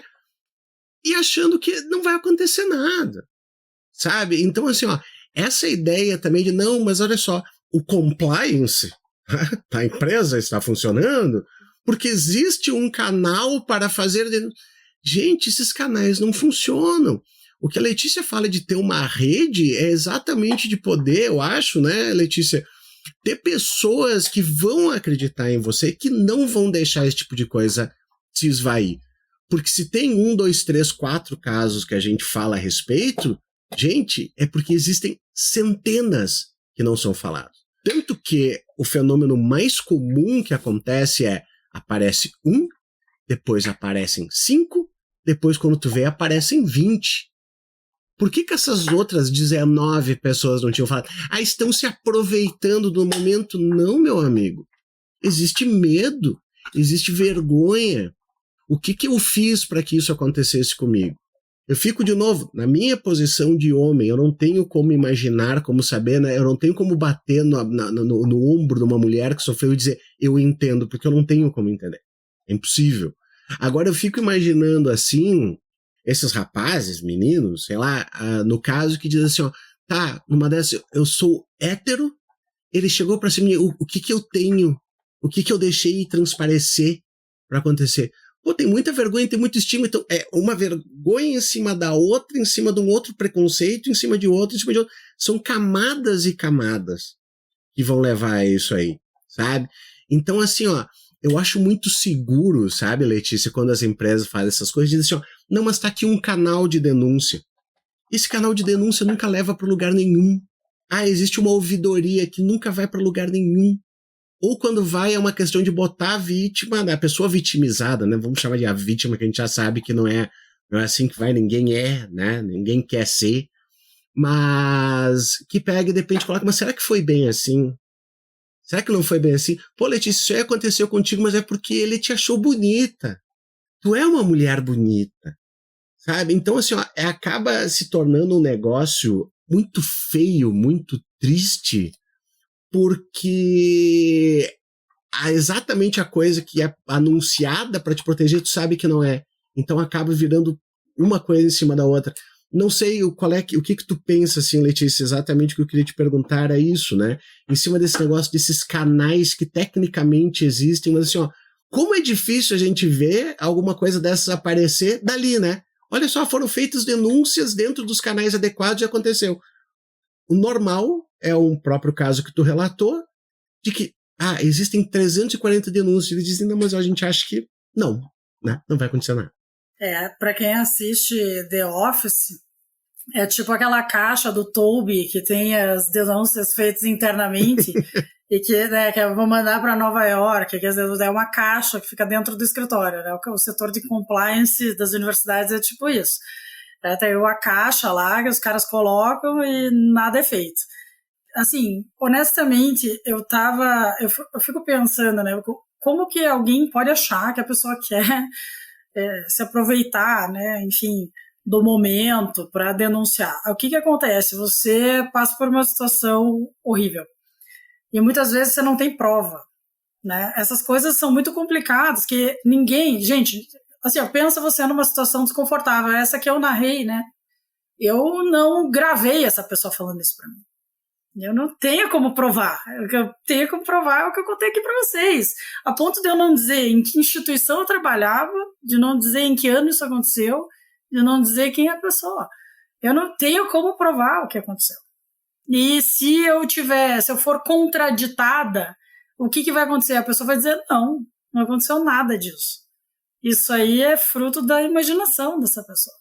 E aí é o que eu disse contra o que a outra pessoa disse, e a gente fica completamente desamparado, né? Você está numa posição em que não há nada na estrutura que vá me defender, porque eu era o elo frágil, aquela pessoa é muito mais renomada do que eu, ela é mais importante para a instituição do que eu, ela tem uma carreira consolidada, ela tem, enfim, eu não sou ninguém, né? Esse é o primeiro ponto.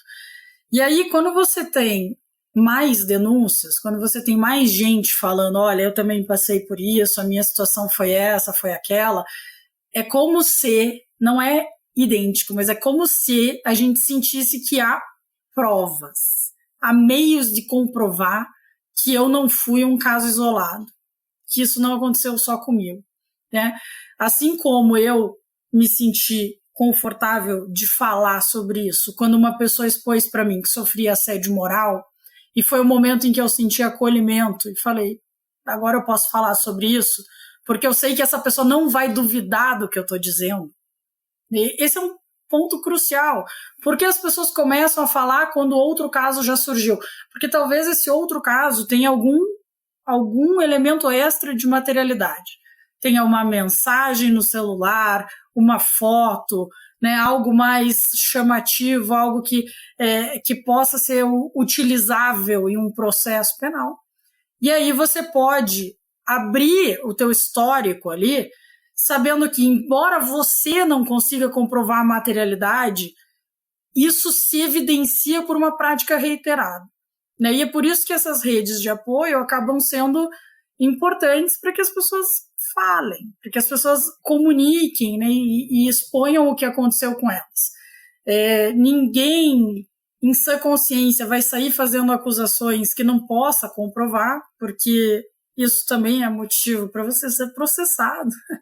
Mas, nessas circunstâncias, você tem um pouco mais de segurança, vamos dizer assim, não é nem esse exatamente o termo, porque mesmo com isso a gente não tem segurança de que vai dar em alguma coisa, né? Mas você tem um pouco mais de amparo, né? Até de solidariedade em relação ao que você passou, ainda que venha a não dar em nada juridicamente falando, né? Então esse é um ponto importante. Talvez, né, o que nos falte a todos seja psicólogas nas universidades, né, para alunos e professores, para que a gente pudesse falar abertamente sobre isso, e aí os padrões seriam muito mais reconhecíveis, né, do que simplesmente a gente esperar que as pessoas revelem isso num link da ouvidoria. Imagina, você foi vítima de estupro, vou acessar aqui o link da ouvidoria e mandar uma mensagem, vai saber onde vai cair isso. Que sensibilidade a gente tem? Quem vai ler? O estagiário da ouvidoria. Que proteção de LGPD a gente vai dar para essa pessoa, sabe? As pessoas não têm dimensão, né? Essa matéria do Intercept, isso foi muito evidente. As pessoas ali falando, eu sofri isso, sofri aquilo. E aí os comentários eram, nossa, mas não tem o nome de ninguém aqui. Sim, justamente, não pode ter o nome de ninguém, porque essa pessoa não pode ter que ainda sofrer mais exposição do que ela já está sofrendo.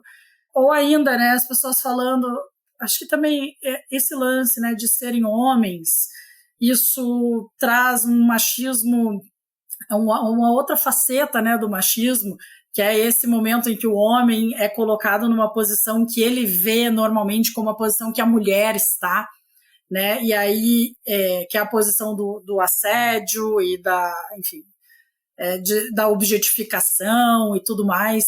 E aí isso é perverso, né? No sentido de que vários dos comentários eram, mas se ele não queria era só sair, ou era um homem de 20 e poucos anos, como que ele não se defendeu, né? Como se... Vocês até comentaram isso mais cedo, né? Uma questão sobre como o estupro, ele é muitas vezes relacionado simplesmente com a imposição física. E estupro não é só uma imposição física, né? Ele muitas vezes é por coação moral. Ele se projeta de outras maneiras, né?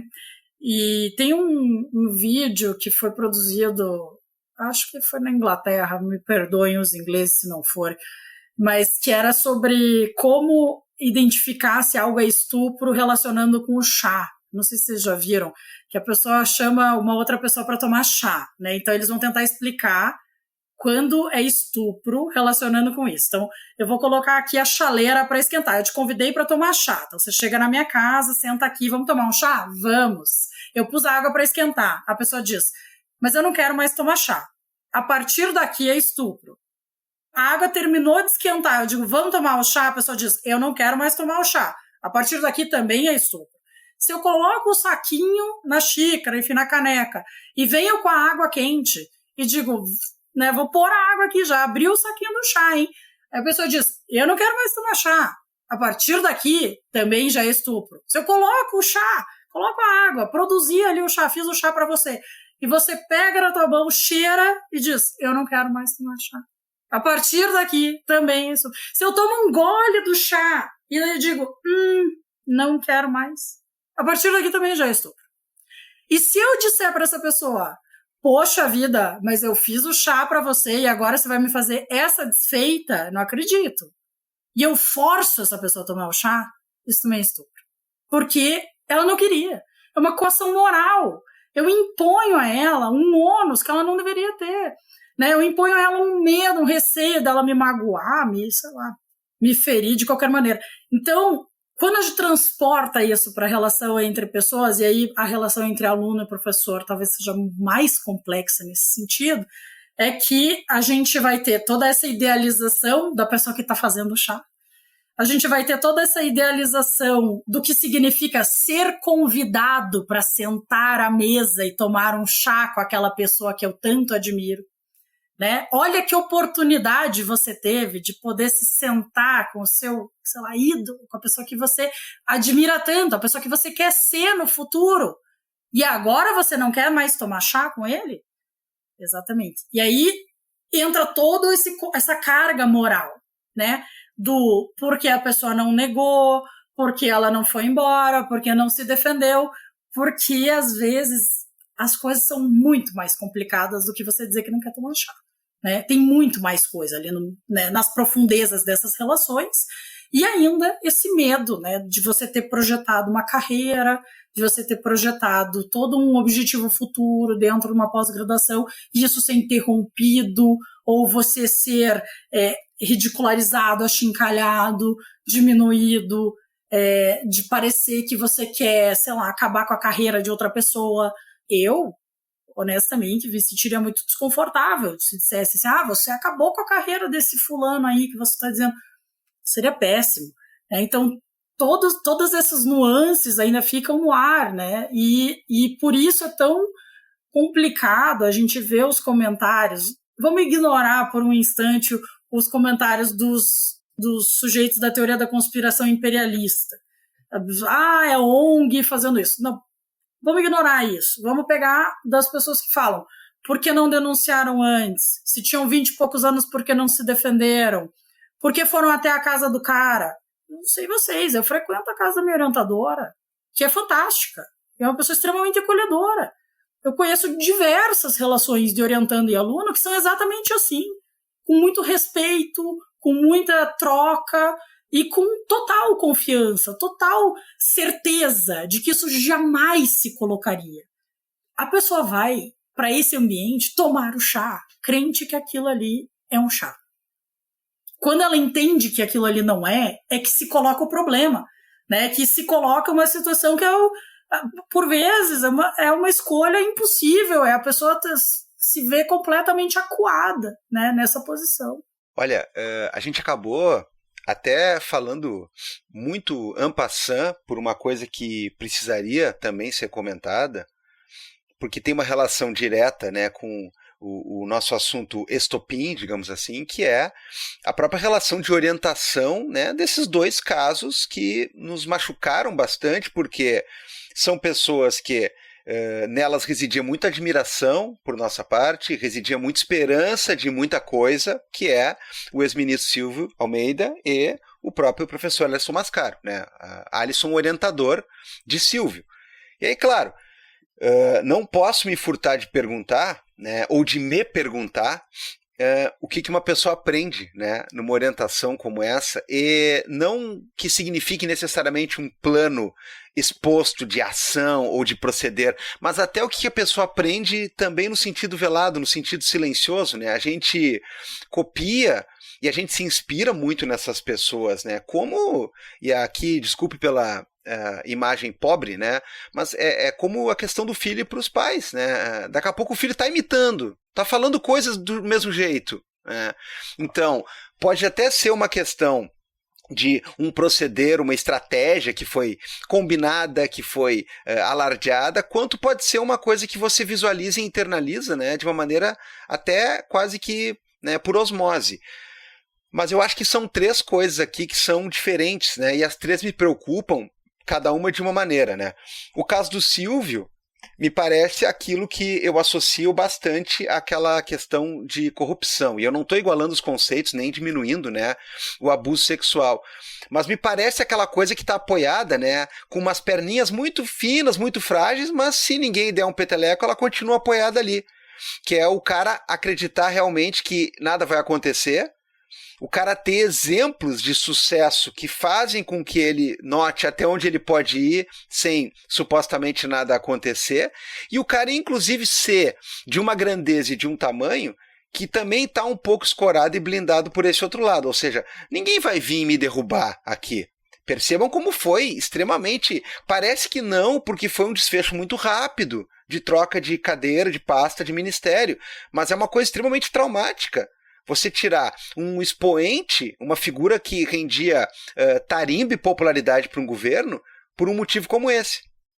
Então havia uma certa questão ali, e isso faz com que, e aqui por favor, né, não há hierarquia entre pessoas que sofrem abusos. Eu não estou querendo dizer isso, mas você vê como a coisa era supostamente tão blindada que você vai lá assediar colega de pasta, sabe? Membro de primeiro escalão de governo. Repito, se for a pessoa lá sem emprego e se for a ministra, né, da outra pasta, né, é a mesma coisa para fins de canalice e da vitimização da pessoa. Agora, chega a ser uma coisa meio aterradora, né? O sujeito vai lá e acha que vai fazer isso com qualquer pessoa, inclusive com alguém que tem tanto poder quanto ele, né? Esse é um lado da conversa.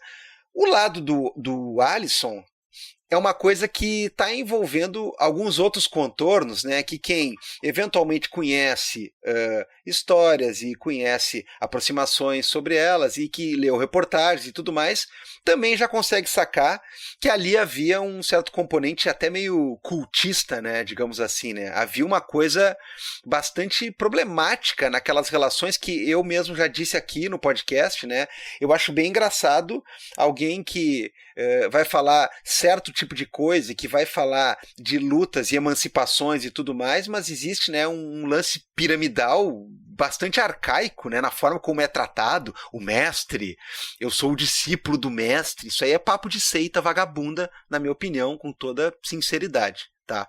Agora existe uma última questão que é, sem aliviar, sem passar pano, mas existem as pessoas que estão inseridas num círculo de poder que é inebriante e lhes é extremamente fácil, que às vezes você pensa que aquilo é a vida normal, né? Quer dizer, imagina um exemplo assim, ó, o cara é um médico conceituado, chefe de uma ala de um mega hospital. Aí ele lida com a ex-mulher, que também é médica e foi supervisionada por ele há uns 10 anos atrás. Ele lida com a segunda ex-mulher, que também foi uma médica supervisionada por ele, né? Que ele começou a namorar enquanto estava se divorciando da outra. Existe a atual mulher, que é também subordinada a ele, que está fazendo um curso na Suécia. E enquanto isso ele dá uma namoradinha lá nas residentes e orientandas e estagiárias e tudo mais. E aí, paralelamente a isso, anda um monte de gente atrás dele, imitando ele, carregando o livro para ele, levando o lanche para ele, pedindo por favor, e se espirrar saúde, e não sei o que, e tudo mais.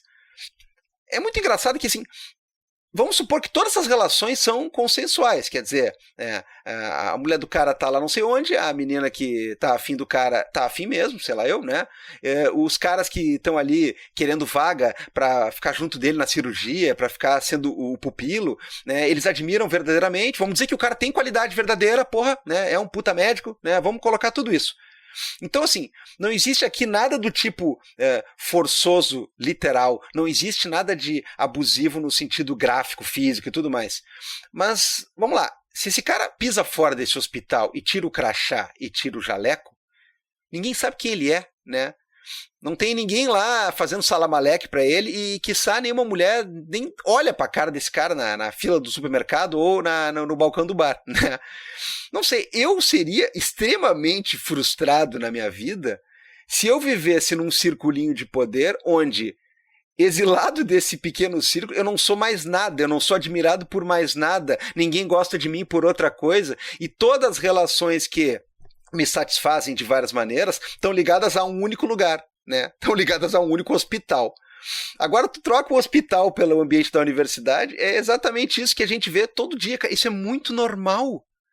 É muito normal e, de novo, talvez o cara esteja vivendo a melhor das vidas, né? Ele tá indo para frente, né? Ladeira abaixo, vamos embora. E talvez ele não esteja consciente assim de que estou me aproveitando. Por quê? Porque isso é absolutamente corriqueiro. Então a gente tem vários tipos de situação. Tem o cara mais canalha, o cara mais perverso, que não só usa o poder assumidamente como alguém que quer tirar vantagem e conta com o cenário da vitimização e da precarização do outro, de quem está no outro polo. Tem aquele que talvez se considere uma espécie de entidade, né, tão brilhante, né, que se mistura uma questão de ensinamento com uma questão de teorias, com uma habilidade, com essa coisa que é quase num nível religioso, é um sequestro psicológico, mas tem justamente essas pessoas que estão ali, né, e é extremamente confortável todo um cenário onde, se for mudada uma peça, desmorona, mas não é mudada a peça, então tá indo muito bem, obrigado. Essas pessoas não percebem.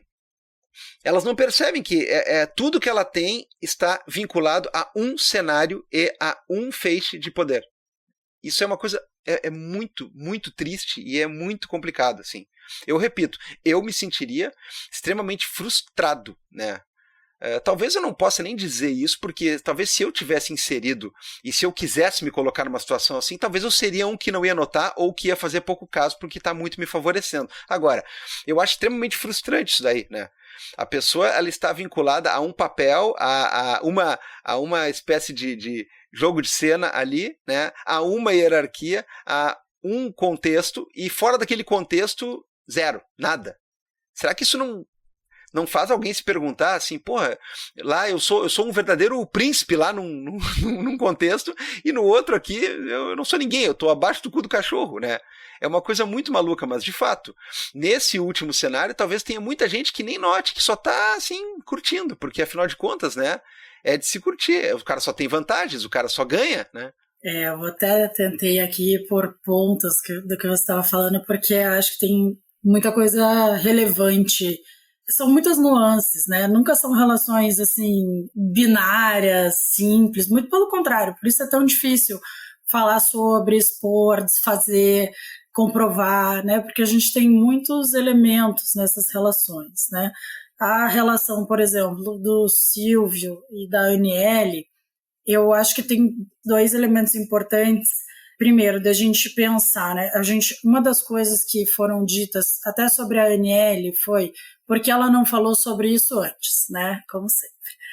E aí, depois eu vi algumas defesas do Silvio, e de novo, eu acho que todos é dado o direito de contraditório e ampla defesa, e né, presunção de inocência e tudo mais, mas não é sobre isso exatamente. A questão é, eu vi algumas defesas dele no sentido de que isso não seria assédio, porque do ponto de vista legal, o assédio pressupõe um desequilíbrio da relação, né? Pressupõe uma relação de subordinação.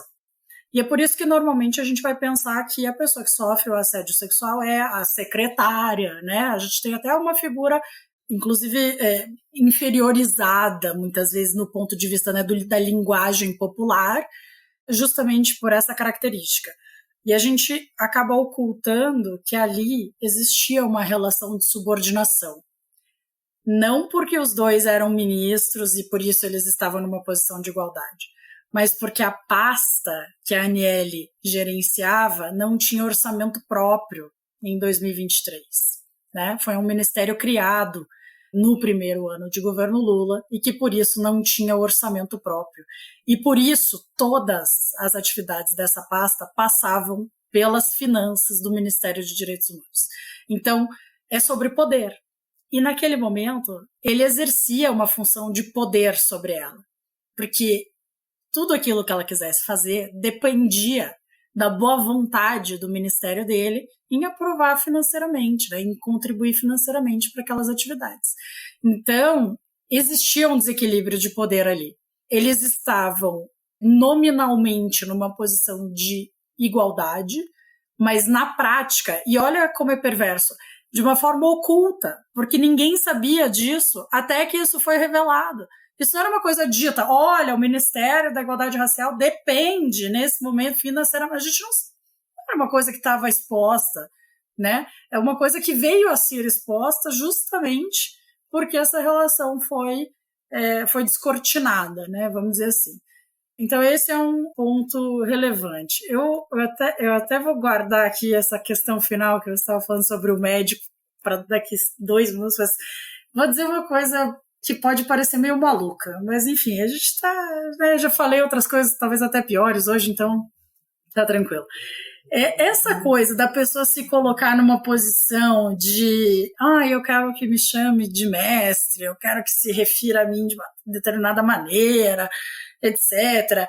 E isso se projetar numa relação afetiva, vamos dizer assim, talvez seja um fetiche da pessoa. E eu não pretendo julgar fetiches das pessoas, cada um com o seu, né? Não acho que a gente tenha que ser puritano nesse sentido, né? As pessoas que vivam felizes, as relações delas e tudo mais.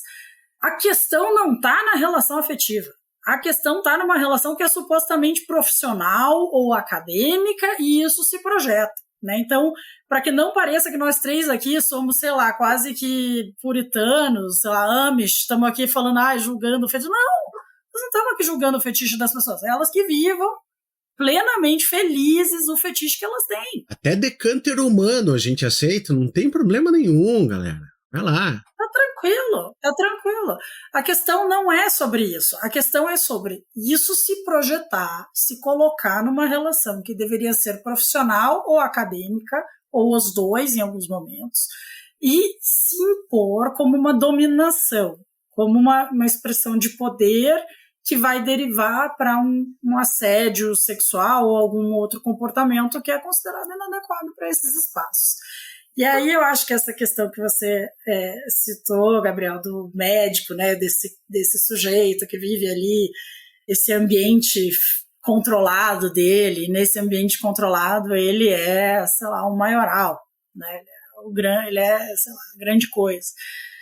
Isso é a característica do assédio, né, vejam, a gente não acha, pelo menos hoje em dia, né, é mais raro, não vai ter um Johnny Bravo, entende? Não vai ter um cara que vai sair por aí se pagando de bonzão e mexe com uma menina ali, mexe com outra menina lá e não sei o quê. Isso não é a regra. Pode até ter uns malucos assim, mas não é a regra. Qual que é a regra, vamos dizer assim, do ponto de vista do assédio? A pessoa tem poder no microcosmo dela, e ela reproduz poder no microcosmo dela, por isso ela é capaz de exercer esses domínios sobre corpos que habitam o microcosmo dela, né? A hora que ela sai do hospital ou sai da universidade, esse poder não está ali, ela entra no mercado, no posto de gasolina, vai, sei lá, fazer a feira, ela não está naquele ambiente. Mas olha como é louco, né? Se a gente imaginar que a hora que essa pessoa está nesse outro ambiente, que não pertence ao microcosmo dela, mas ela cruza com alguém que pertence ao microcosmo dela, a relação de poder está estabelecida de novo. Então, a questão não é a universidade, a questão são as relações que a gente produz a partir da universidade. E aí o ambiente, veja, eu acredito que se a gente for olhar, né, no microscópio aí, os estupros, as situações de assédio não acontecem dentro do espaço da universidade, na sua maioria. Podem acontecer, né, nesses relatos que a gente ouviu, em alguns casos aconteceram dentro do prédio da universidade. Elas ultrapassam esses muros, elas não estão dentro do muro, simplesmente. Elas se produzem porque as pessoas têm relações pessoais dentro desse microcosmo. Mas só existe assédio ali, né? É por causa desse microcosmo. A hora que você sai, esse médico entra no mercado, ele é igual ao professor que entra no mercado. E cada um vai exercer o seu poder dentro dessa estrutura que eles têm. Porque fora dela esse poder não faz sentido. Ele não tem, né, não tem nenhum capital político, não tem nenhum capital social que se imponha para além disso. Eles existem dentro desse capital social que eles constroem. E é por isso que eles exercem poder, é ali dentro, né? Não é um poder exercido em todo e qualquer espaço. Claro que vai ter gente que vai ser capaz de exercer muito mais poder, né? Se a gente for imaginar aí políticos, né, que enfim, a figura ultrapassa o microcosmo, aí beleza. Mas nessas pessoas que a gente está aqui falando, dessas relações que são universitárias, elas dependem justamente da gente nutrir esse ambiente, de propagar, né, não só essa devoção no sentido de uma seita, né, como vocês colocaram, que às vezes parece meio uma seita, né? E se a gente for imaginar, eu não sei, honestamente, não faço ideia de como é o programa de pós-graduação em que que vocês estão inseridos, mas assim, até onde eu sei, boa parte dos programas de pós-graduação deste país são dotados de diversas correntes que se odeiam entre si, que não podem se ver, não podem se falar, não podem partilhar uma xícara de café que é capaz de dar uma treta, que as pessoas carregam, né, essa coisa da seita, né? A pessoa pertence ao grupo X, então ela não pode jamais conviver com alguém do grupo Z. Isso também é um ambiente de seita. A gente também está reproduzindo relações de poder complicadas dentro desses espaços. E isso é tão normal, eu nunca vi, alguém dizer assim, olha, o programa de pós-graduação que eu faço parte é maravilhoso, todo mundo se dá bem, a gente é super amigo, vai ter um amigo secreto de Natal agora, essa semana. Se vocês conhecem esse programa de pós, vocês me avisam onde que ele é, né? Eu quero frequentar. É capaz de chegar lá e eu ser causadora da discórdia, é capaz. Né? Mas, assim, é um ambiente de disputa de poder. E por ser um ambiente de disputa de poder, é um ambiente de assédios. Porque assédio está relacionado com poder, né? O estupro está relacionado com poder. É isso que a gente está falando, né? Desde o começo, mas enfim, quero até que vocês me contem aí se o programa todo mundo é amigo, todo mundo é irmão. Tivan, fala aí sobre o programa. Não fala nada. Só vou lembrar, já que foi mencionada a questão sertaneja, né? Sobram canções sobre o cara que fica bonito depois que entra na caminhonete, né? Ou no tal carro, não sei o que. Isso acontece mais, sabe? E não é bem carro, né? Tem mais lugares que as pessoas ficam bonitas de uma hora para outra, né? E depois vira abóbora. Felipe, a gente tem aqui uma conversa muito, muito importante, com muitos pontos para todo mundo pensar, mas que, né, a gente precisa dar algum destino e dar algum final, porque nós não vamos prender a Letícia. A gente bem que gostaria, não no mau sentido, tá? Né? A gente gostaria de prender, então não vamos usar essa palavra. A gente gostaria que a Letícia ficasse aqui horas e horas e horas e a gente contando causos, né? Inclusive contando, filosofando ainda mais sobre questões que dizem respeito a essa nossa vida, que às vezes é incrível e às vezes é muito ingrata, às vezes é emocionante, às vezes é sacal, às vezes é uma lufada de esperança e às vezes é, né, um fundo do poço. Mas enfim, a gente vai deixar um eventual resto de conversa para uma outra hora.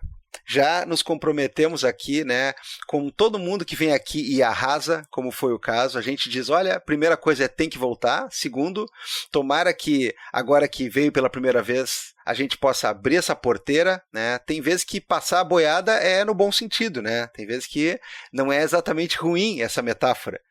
E vamos com certeza contar com a Letícia aqui para outras conversas, para outros papos, né? A gente viu um lado e uma opinião dela que talvez, né, nos 10 segundos que ela falou de Carl Schmitt ali, né, mas a gente não viu ela falando sobre Constituição e Teoria do Estado, que é uma coisa que vale a pena ser ouvida. Resta dizer, então, que ela fica pelo menos um pouquinho mais com a gente, Felipe, porque a gente não encerra simplesmente o programa sem deixar as nossas dicas culturais. Depois de tanto assunto pesado, depois de tanta coisa para pensar a respeito, depois de tanta coisa para a gente digerir, quem sabe, né, umas dicas culturais que podem ter ou não ter a ver com o tema do episódio, que podem servir para desanuviar a mente ou para talvez a gente entrar mais nessa espiral ainda. A dica cultural é o que a pessoa quiser. E a dica cultural aqui é um oferecimento do Artesão, pizzas para você assar em casa. Dá uma olhada nas redes sociais do Artesão aí, fica babando, fica salivando pelas delícias que tem lá. Pizza salgada, pizza doce, torta, olha, uma série de coisas, mas, lamentavelmente, você vai pedir o Artesão se você estiver em Porto Alegre, região metropolitana ou Criciúma. Não conseguimos ainda subir até Curitiba ali para a Letícia pedir, mas tá indo em breve, a gente tem fé, bota fé. E você lembra, por favor, de dizer que escutou esse papo aqui no Vira Casacas e quando for chamar o Zap Zap do Artesão, deixe isso bem claro que aí você não paga a teleentrega. Quem paga a teleentrega é Tatiana Vargas Maia. Ela vai fazer o Pix e tá tudo bem, obrigado. Então, Felipe, o que você tem de dica cultural após um programa como esse? Cara, então, sabe, eu tô poupando um pouquinho de dica cultural pra semana que vem, né, também, porque a gente tem um compromisso com o ouvinte, né, fazer as dicas do ano inteiro, mas eu vou querer deixar o clima um pouquinho mais leve. Eu vou falar do maior educador de todos os tempos, cara que eu sei, porque a gente já falou isso 1 bilhão de vezes nesse programa, que é em quem Gabriel Divan e eu nos espelhamos como educadores. Um cara que não escreveu nenhum livro, mas ele deixou uma mensagem para milhões de pessoas, Gabriel Divan, se chama o Professor Chup. Então eu quero deixar de dica, o Gabriel tá rindo aí, né? Eu quero deixar de dica aqui, falando seríssimo, cara. Pega agora nesses dias, tá cansado de todas as coisas, tem uma belíssima obra de 1987 chamada Curso de Verão. Sabe por que eu me lembrei, Gabriel? Porque quando eu falei o negócio da transferência, do cara, do professor, tá nessa situação, e de lidar muito bem com a situação, eu me lembrei do professor Chup. Porque é exatamente o que acontece, né? Tem uma aluna no meio do negócio lá que ela diz, estou apaixonada, eu vou morar contigo e vou cuidar da casa. E ele consegue manter um distanciamento de dizer, não, o que tu tá procurando é outra coisa, né? Não sou eu. Você tá numa situação difícil, você tá projetando um negócio em mim, então não é assim que funciona. E é de uma maturidade muito grande, cara. E só fui me tocar agora, quando a gente tava conversando, que eu digo, professor Chup apoiou alunos no momento difícil, tava lá durante as férias, que é quando ninguém quer trabalhar. Ele se arrependeu de ter tratado mal o cão dele em um momento. E ele ainda conseguiu utilizar essa transferência para uma coisa boa. Gente, se você faz 30 anos que não vê Curso de Verão, reassista agora. Belíssimo filme, né? Professor Chup. Não, olha, né? E sobre separar as coisas, né? Tremenda gata, vai lá e diz, olha, não, minha filha, não... Não é isso. Organiza aí, né? Cara, o professor Chup é um... Eu e o Felipe, a gente tem essa... Eu ia dizer essa piada, mas isso não é uma piada. Isso é sério. Não é real. É um negócio real. Curso de Verão, o Shen Só, né? Shen Só. Não, é tudo de bom. Tudo de bom, cara. É um grande filme, cara. É um filme, né, de uma outra época, mas tu vê só, né? Tu vê como pode ser evoluída a coisa. Eu vou falar de um filme da nossa época aqui, que eu não escolhi esse filme por causa disso, mas eu acho que ele tem até um certo fundo que tem conexão aqui, que é o último trabalho do Yorgos Lanthimos, o Tipos de Gentileza, né? É esse diretor bastante tétrico, bastante agressivo, bastante cruel, que ganhou uma espécie de queridismo pop, né? Ano passado, com aquele filme magnífico que é o Pobres Criaturas. E, de fato, a maioria dos filmes dele é bem diferente daquilo, em que pese dá para reconhecer várias coisas dele, né, no Pobres Criaturas, mas o Pobres Criaturas ele vai para um outro rumo, né? É um filme bizarramente adorável. Mas a maioria dos filmes dele não é nada disso, bem pelo contrário, é desconfortável, é complicado, né, te bota numa posição que poderíamos chamar, né, usando o jargão kafkiano, né, porque é sempre um absurdo da qual você não tem escapatória. E Tipos de Gentileza, ele tem um elenco magnífico, né, são 3 histórias que eles repetem o mesmo elenco nas 3, mas nenhuma é necessariamente ligada à outra. Também é com a Emma Stone, né? Essa parceria aí que deu mais do que certo. E são 3 histórias bastante, né, assustadoras num nível, né, de afetividade, digamos assim. E tem uma, inclusive, que é a primeira, que é o Jesse Plemons, aquele, né? Ele faz um empregado do Willem Dafoe e você não sabe exatamente que porra é aquela, com que o cara trabalha e qual é a moral. A questão é, ele faz tudo que o Willem Dafoe manda, ele precisa fazer absolutamente tudo que o Willem Dafoe manda, e aí a coisa vai para alguns lados meio esquisitos quando o cara começa a mandar umas coisas meio igualmente esquisitas, né? Então eu acho que tem, inclusive, uma ponte aí com o que a gente está trabalhando. E tem outra história também que é sobre uma espécie de seita e uma espécie de guru também. Então eu falei que não foi planejadamente, mas eu acho que tem algumas coisas ali para se pensar, fora que em qualquer contexto é um puta filme, eu me amarro, eu achei bem legal, embora seja naquilo que a gente costuma bater aqui, né, excessivamente longo, mas já que são 3 histórias, então roube no jogo, né, assista uma por dia como se fosse uma série em 3 capítulos, vai ficar tudo bem. Bom, vamos lá, né, Letícia, sua dica ou suas dicas, vale filme, disco, livro, peça de teatro, jogo de videogame, qualquer coisa que você quiser. Eu vou pedir desculpa porque eu vou dar uma dica assim, bem abaixo no nível cultural da dica de vocês. Porém, tem uma série bem bobinha, mas muito boa, da Netflix chamada Machos Alfa. E se vocês não viram, vejam. Ela tem 2 temporadas. Eu já, outro dia, estava dando aquela zapeada ali pelo aplicativo e vi que vai sair uma terceira, já fiquei ansiosa. É uma série super bobinha, assim, no sentido da história, né, que é contada, mas são 4 amigos que têm posições estereotipadas, né? A série é toda estereotipada, mas ela tem o seu valor no estereótipo. São amigos que, assim, um trai a mulher, o outro é traído pela mulher, o outro perde o emprego para uma mulher, e o outro é um cara que quer ser o desconstruidão.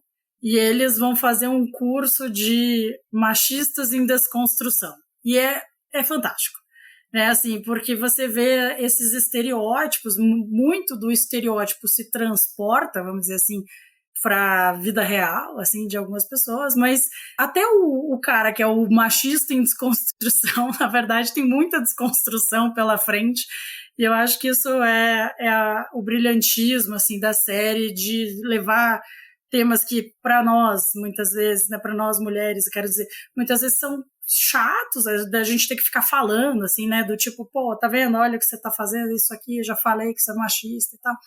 E eles lidam com isso, né, num sentido do humor que torna um pouco menos enfadonho para nós. Para os homens não tenho tanta certeza do que vocês vão achar. Eu espero que vocês, não sei se vocês já viram, meninos, mas eu acho sensacional, e vou dizer que meu marido gosta também. Ele dá muita risada, assim, com esse... É estereotipado, né? Ninguém vai assistir achando que vai ser uma obra prima, assim, da psicologia contemporânea. Não. Tá? Estereótipo, mas para dar uma risadinha aí, projetar um pouco de como essas relações são, acho que, embora os temas sejam espinhosos, acaba sendo uma forma irônica, né, de lidar com a vida, então talvez seja interessante aí, se alguém gosta de comédia bobinha, é uma boa dica para as festas de fim de ano. Muito bom, tu vê, agora a gente ficou mais leve, agora nas dicas, isso aí, tem que dar, né? Pessoal, Feliz Natal, galera! Letícia, muito obrigado de novo, tá, por ter topado, né, exatamente como a gente falou, num tempo que não é tranquilo, não é leve, A gente tem que falar coisas, né? E coisas desagradam pessoas, e pessoas, né, são complicadas. Enfim, obrigado de novo. Gabriel Divan, apesar de sermos homens inocentes, homens normais, né? É uma raça complicada. Eu ficaria com homens normais, né? Tá de bom tamanho pra esse episódio. Tá perfeito. Vamos dar um tchau ali pra galera, então. Até mais, galera. Tchau, galera. Valeu.